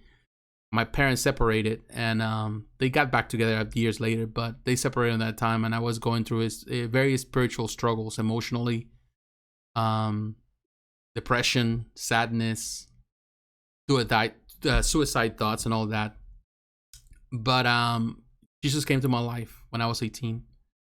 And it was a process. It took years for me to kind of start walking in the right way. I was still kind of faltering out sometimes, doubting myself. But then, of course, things change, and I start moving in a new direction, and I start growing. in my early 20s. I was already started involved in ministry, preaching and teaching. I was doing that. I met my wife through church, involved in church. We got married. We went to pastor together. We went to teach Bible school together. My daughter was little, and it's been a process. I've served in church. I've in so many different areas, whether it's preaching, whether it's serving there. It's important to find people that are like-minded. I don't know if you're going to a church. I don't know if you have friends, but it's always good to find a place where you can go and hang out, and a place where you can feel accountable, and people that can feel they feel like you, they are like you, and they embrace you and they love you for who you are. They're not telling you or dictating you how to live your life. So I would recommend you to find that place if you don't have it, and embrace that, embrace friendship, people that they're also going through struggles like you. It's normal. You're going to struggle at that age, which is normal. There's nothing wrong with that. The struggles are important. I think they make us to be closer. When I struggled too. When I was young, I was 18. I struggled a little bit. There were moments I felt alone. But God was dealing with me, and I think that everything changed when I embraced God more than I embraced myself. And I remember when my wife came, I was not really looking for a relationship with no one. I love just to serve people because I was serving people. I was preaching, I was teaching, I was driving the church van. I was doing all sort of things, helping people with my church and all that. I was so involved, and I couldn't even rest because I was just like really happy, excited for helping people. And that's where God brought my wife. I was in my early 20s, and it was a good time for me in the sense that. But I wasn't really in desperate mood. But yeah, when you're young, you struggle. You struggle with your relationship. You struggle with who you are because you're still trying to define yourself. But one thing that God is dealing with me right now. Let me read this before I tell you. Behold, for I stand at the door of your heart knocking. I do too, but I'm working on. Great to know stories of Christians, especially someone who was once a pastor. Great insight. Oh, thank you. Yes. And I still consider myself a pastor, although I'm not pastoring. Someone who has been forgiven for them. Amen. And that's true. We all do. But one thing that is, I would say one thing that I want to add to this, Salami, that I think it's been happening with me in recent times. I go to church once a week, a youth group. I can't on Sunday because of my mother. I understand. You don't have to go. I don't know if you listen. I would recommend you to listen. There is a pastor that I listen a lot. I've been listening a lot. Elevation Church. Pastor Stephen Furtick. You can listen to the podcast. Look for Elevation Church. They have Sunday services all day. They have live service. He's a very young pastor. He's here in North Carolina. And he is terrific. He's one of the best preachers I've met. Young preachers. I recommend you to listen to him. He is very young. Also, they have like e-groups and stuff like that. But I would say, again, it's Stephen Furtick, Elevation Church. Look for that. Terrific pastor. I love his insight. He speaks to every generation. Very young, and he speaks in his church is very contemporary, so it's a good church. But one thing that I think he's been touching me, where he's been having a Bible study recently. One thing that is really touching me is that he's saying that I think sometimes we have this problem as human beings. We do not, we are always thinking about the next stage in our lives instead of embracing today. And it's important to embrace today. It's important to embrace even the struggles of today. It's important that you embrace the moment. It's important that you embrace even the difficulties you're going through. We all go through challenges. We all go through difficulties. But when you embrace it, this moment, then you can see the value of it, and you can see your purpose, and you can find yourself in the middle of that chaos. It's sometimes so disheartening when it's easier to get disheartened, discouraged because everything is not going our way. But sometimes we have to embrace it, the good and the bad. And when we do that, definitely there is growth in our lives. And we can see that our potential has nothing to do with what we can do in the future. It has to do with what we can do today. Whatever you can do today determines your potential. Correct. Things happen. Like this is the thing, because sometimes we say, oh, wow, why is it that everything is going wrong with me? And we realize that sometimes life happens. And life happens like it rains for the good and for the bad. It rains for all of us, for the sinner and for everyone. So life is life, like coronavirus, it hit everyone right now. Everyone is affected by it, whether you're a Christian or not. So ultimately, the only way that we can be different is how we embrace the situation. And I think that's the problem that is happening even in this country, in America, that people are more like, they feel, and around the world, they get desperate because of the situation. And they don't see this as a potential, as an opportunity more than it is an opportunity. There are a lot of things are not working out, but a lot of things are working out for the better, and they're getting better. And we have to embrace the better, I think, and we have to embrace the moment, the good and the bad. And when we do that, once we do that, I think that there's real change in our lives. There's real progress. I think life moves on when we are, we embrace even our imperfections. Like we say, we have to embrace our imperfections. We have to embrace the things we deal with, the things that we struggle with, the things we suffer.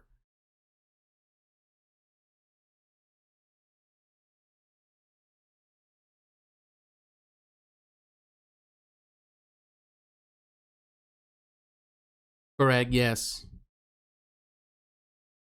Exactly. Yeah. The sun rises, and this is the life. We all go through life in so many stages. We all have to go through the struggle. Like things happen to all of us.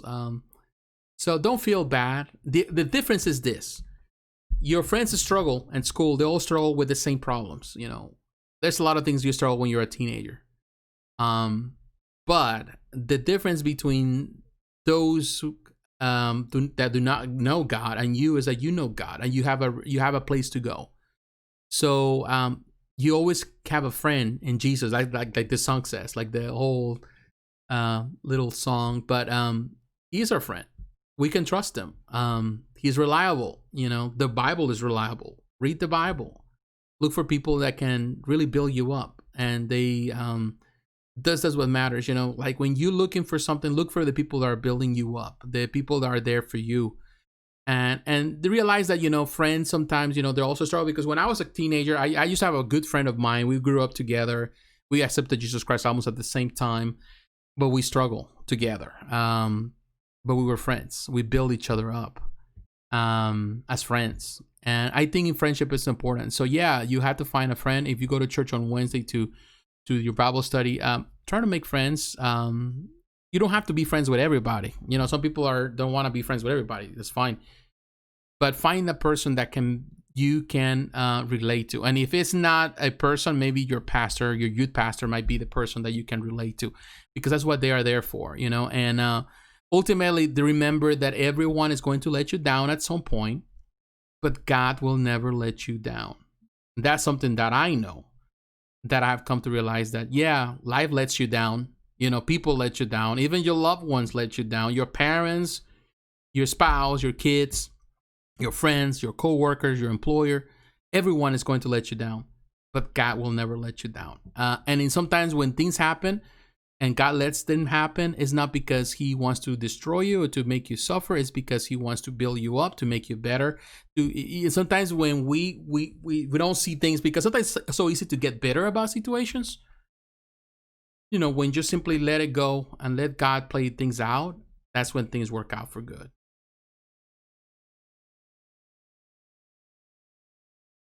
The years are spelling broken because of chemical. Yes, imbalance. Bible is the one and only truth. My best friend who is the reason I started going to church, stopped going last. Well, what I'm going to do, personally, I will pray for you and your friend, and don't be discouraged. I'll tell you this, my brother, the way I accepted Jesus Christ, I will tell you this, was through my brother.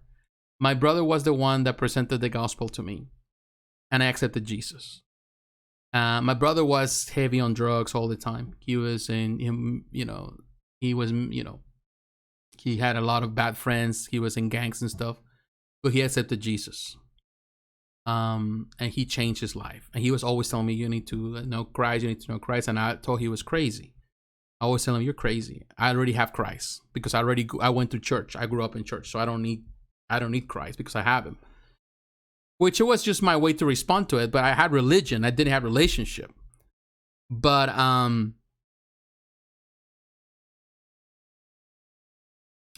it was the in that moment, I can tell you this, Alani, that it was through my brother that he led me to Christ. But my brother later on, no long after that, he went back into his old habits, and he went even worse than before. He was even worse in drugs, but he was the one that led me to Christ.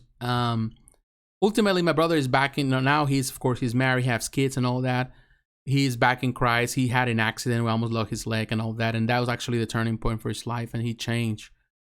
But my brother, he struggled. Life is a struggle, and your friend brought you, and you keep in mind that it was not your friend per se. It was God through your friend that pretty much called you in. So there's always going to be good friends in different stages of your life. People that are coming, like my best friend I grew up, we haven't seen each other, I would say almost over 20 years. But I have good memories of, we help each other out. But that was there for a season. And your life is always going to be different friends. And sometimes one friend is going to leave, is going to move, but it's just okay. God allows that to happen because he wants to bring somebody else that is going to lead you and help you. All right, now let's go to this. JP, what are your thoughts on the upcoming conventions and the new rules for social distancing? To be honest with you, oh, you're welcome, Achilles. That's something that I don't think I've ever shared here, but this is the first time. But yeah, I will tell you this. With the new conventions, to be honest with you, I don't have an issue. I think people are going to skip. I wouldn't go to a convention yet. I think the New York Comic Con probably is going to be postponed. I haven't said much about it, but I'm sure. I think the best thing is just to pretty much postpone everything till next year and start fresh. That's what I would say. Now with the social distancing, I keep the rules. I try to be respectful to other people, but the problem is that a lot of people don't care, and that's the problem. When people don't care, you go to the store, like I go to places, and I try to keep my distance. I try to I put my mask, all that, but other people don't care. They act whatever they want to. They get closer to you and all that, and I'm not scared. I trust God and everything. But at the same time, I do it for respect because I know there are people that are they are more affected by it, particularly people of a certain age, and we have elderly people in family as well. So I do it for them.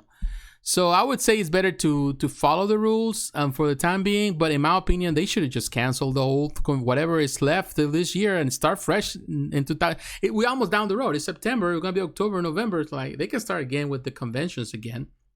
But the problem is that there's a lot of people out there, they act really stupid. Yeah, and this is the part where people think that this is a joke. They act like, oh, it doesn't matter, I'll be okay, whatever. To me, it's like, I'm not thinking about you or myself. I'm thinking about the people that are most vulnerable. And when we work together, I think if people would have just acted right away when this started happening and people implemented the rules and followed the rules, then we didn't have this mess in the first place. Things would have been under control. People would be affected, but not as much. But because nobody listened, this is where we at. And this is the reason why we all have to struggle with it. And if they don't really change their ways, then we're going to have this is going to take longer. And to be honest with you, we're going crazy staying home. I wish life going back to normal. I want this year to be over so that way we can start fresh the next year. Yeah, I think so. And this is the part where a lot of people say the winter season might be the most dangerous because, of course, most people are indoors, the air conditioning, all that stuff, the heater, all that kind of stuff. So it is a dangerous, and we don't have a precedent. So right now, I think we have to follow the rules and listen to the professionals, and not the politicians, but the professionals that they know what they're doing because that's their field of study. That's what they do for a living. Yeah. Yeah, to be honest with you, I'm a Christian, but to be honest with you, I hate when I see Christians that they dismiss science because, science is this, and like science is an anti-God thing. To me, science is proof that God exists, and science is there for a reason. To me, God created the rules and the laws of the nature, and we have to respect the laws of the nature because God put them there for a reason. It's common sense. So you have to give to Caesar what belongs to Caesar, and, a politician or a preacher that didn't go to school for medical reason, didn't study medicine, is not going to teach me how medicine works. Yes, I do believe in miracles. I do believe in prayer. I am a man of faith. I believe that God protects me, and I pray up all the time. I pray before I go out, but I also want to present myself in a good image to the world. I want people to know that I'm also a good example for others, that I do care for them. How can I tell them that God loves them if I don't love them? This is the thing. We can tell people, oh, God loves you, repent or whatever. And I can tell, I love God, but, I had never seen God, but I cannot love my neighbor. And to love my neighbor means that I have to respect my neighbor.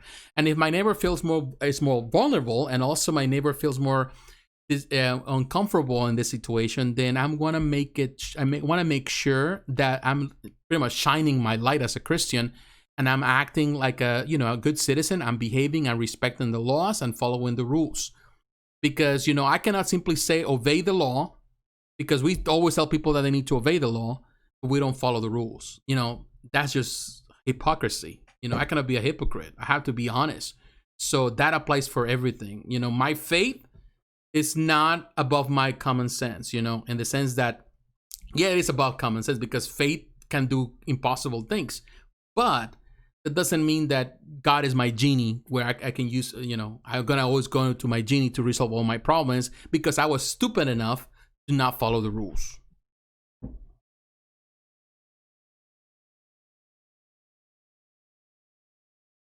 Correct. Science was propelled by religious people. God, yeah, that's right.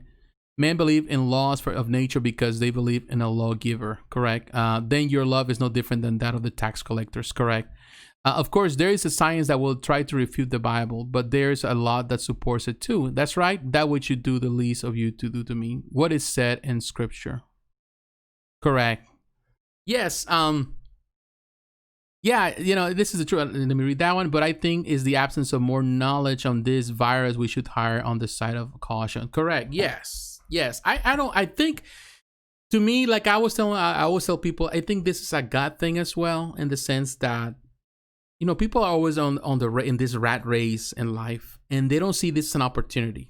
It is an opportunity to really have be more personal, to spend more time with family, to spend more time at home, and to really consider life and be grateful for the blessings, grateful for the little things, grateful for the life we're living.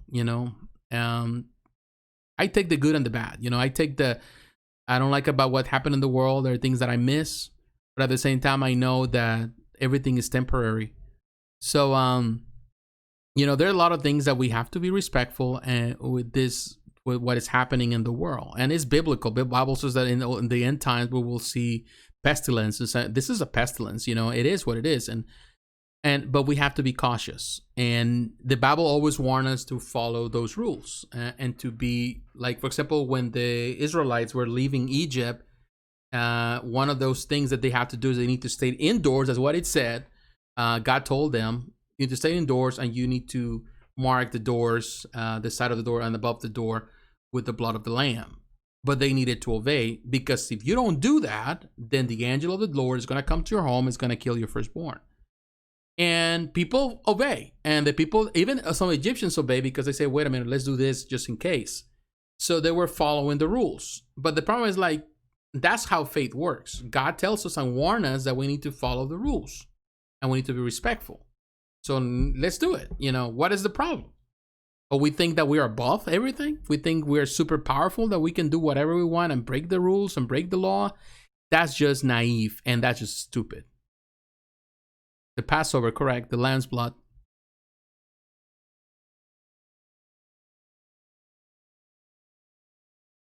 Correct. All things are monumental. It depends on your angle. For a little ant, a little crumb like this is a mountain. So yes, it's depending on of your angle and your perspective, of course.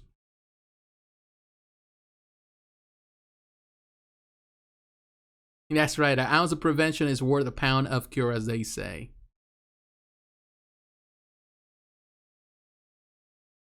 Correct.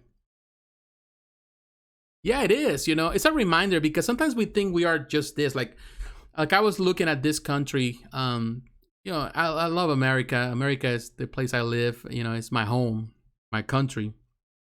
And I'm, you know, although I was born in Mexico, the United States is my country. You know, I live here most of my life, and the place that embraced me, I call it home.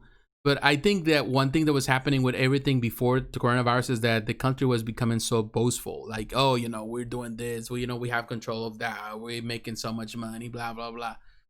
And all of a sudden, a tiny little virus put everything on hold.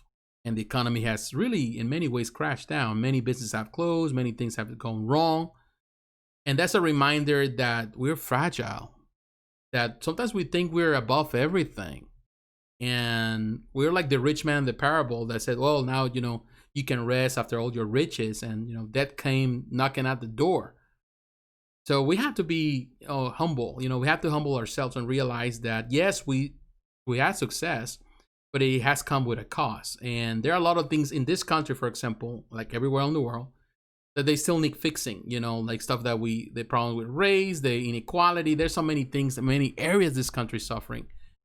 That we still need to work out. You know, there are things that we need to work out. And maybe this is the time to do it, to consider those factors instead of just, you know, thinking how I'm going to make the next penny, you know. I think we need to change our ways, you know, and I think this is an opportunity to really see how fragile we are. And there are things as a society that are important. Like, for example, everything happened, you know, a lot of people are home, they're working from home. A lot of people have to, you know, lost jobs. And the people that were most essential are the people that people didn't consider much. The people that work in the fast food places, they are essential workers. So that reminds us that every person in this world is important. All of us, in one way or shape or form, we're part of this community. So if one person is hurting, if one part of that community is hurting, then we're all hurting. So we all need to fix it together. Correct. Make some people believe they're smoothing. They are not, or someone they are not. Yes, something. Yeah. Lack of clean drinking water for all people on the earth. Yes, that's another problem. Like my wife was telling me, like, there's so much stuff that is happening. For example, like there's like labor in Africa with children. There's so many issues happening in the world, but we're so embellished in this world, you know. And I love comics. You know, in this channel I talk about comics, I talk collectibles, I talk about all these things. It's fun. But ultimately, that's not as important as the big scheme of things, whether they delay a movie or not. When some people are actually suffering, there's the child exploitation in some parts of the world. There's a lot of things happening in the world. Like you said, you know, people need water. You know, they need clean water, drinkable water. They need help. So, yeah, I'm complaining because I stay home indoors. You know, I have AC, I have all the commodities, I have food. Other people don't have that. So I think that we need to see things from a new perspective. And we need to see that definitely what we're going to do. What part are we on the whole thing? You know, are we really the solution or are we the problem? And in most cases, we are the problem. And that's good, Achilles. I'm with you. I'm with you a total 100% on that. You know, don't worry. You know, we worry about the little things, and that's what really gets on me when I look in the collectible groups. When people are complaining about the little things, they're like, "This is broken. This is that," or little imperfections. And in my mind, I'm thinking, like, that's just not even. You can't even see it unless you're really close. When there are other things in the world that are more important than that, why you worry about that? You know, why are you gonna be so angry about it instead of being grateful that you have the opportunity to collect these things that are expensive? You know, like many of these collectibles, the statues and stuff, some people don't make that type of money in a year. And to me, it's really that disbalance that we have as a society. So we got to be grateful. I'm not saying I'm not trying to tell people, oh, don't spend your money on that because, you know, some people are hungry in the world. No, that's not the case. You know, you do what you need to do because God also gives us the opportunity to enjoy life. But also consider that your problems are nothing in comparison to the problems some people are facing today, the challenges some people are facing today in many parts of the world. Yes, right. Cancer is an imperfection. Yes, it is. You know, people dying, something that is, you know, happening all around us. It's just, you know, my pastor, for example, in the church I'm going, he's been struggling with the cancer. It's been a real struggle, but he's coming along strong, but he's been through it. And so many people have lost their lives. Family members have lost their lives. So to me, there's a lot of things that we can worry about. They're more important than that. Correct, perspective. And I think that's the, we have to see this in context, and the problem is that we don't have the context. We only see our problems from our perspective. We don't see things from the other side. And I think we need to understand things before we even judge what other people do. And I think that's something that it happens a lot in social media right now. People judge other people's actions and behaviors and thoughts and because they are seeing things from their own perspective. They judge what they do, what they say, how they vote, what they believe in, what they support. But we don't have the context. We don't have the whole context. We don't have the whole image. We only see things from our side, and from our side they're wrong, and from their side we're wrong. So sometimes we need to have empathy, and we need to really see things in a more ample way. It says, and that's the reason why we need God to say, God, give me wisdom and guidance, and show me how to see things from your perspective and not my perspective, because God is above things, so he sees things, everything from above. We see things just from down here, from this angle.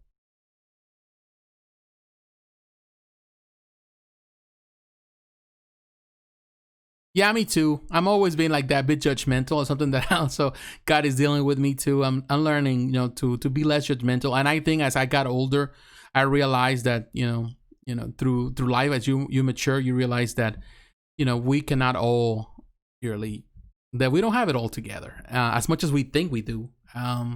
We are, like you were saying earlier, we are imperfect and we are flawed. But the good thing is that God loves us no matter what.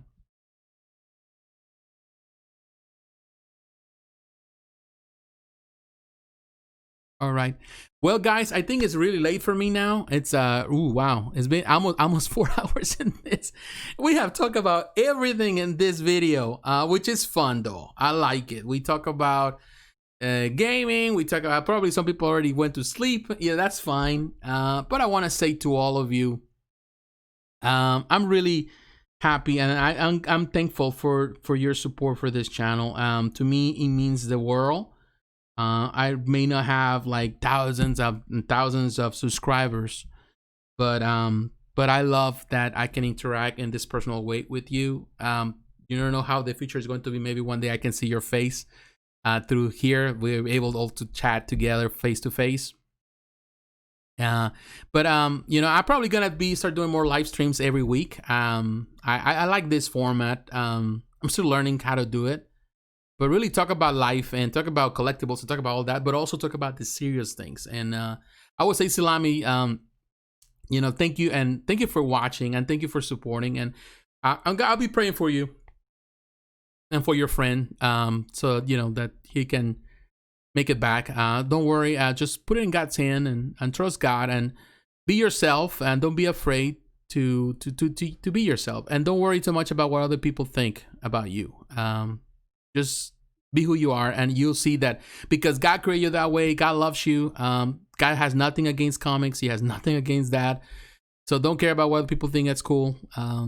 Just let him be. Ultimately, everything fits where it needs to fit. Oh no, thank you, Achilles. I do appreciate your friendship and your participation. You're awesome. All of you are awesome. Everyone. Also Travis, I don't know if he's gone, but also Travis, he's awesome, and I thank you for the time. But I want to say, stay tuned. I don't know if maybe I'm gonna start doing more live streams, maybe every week.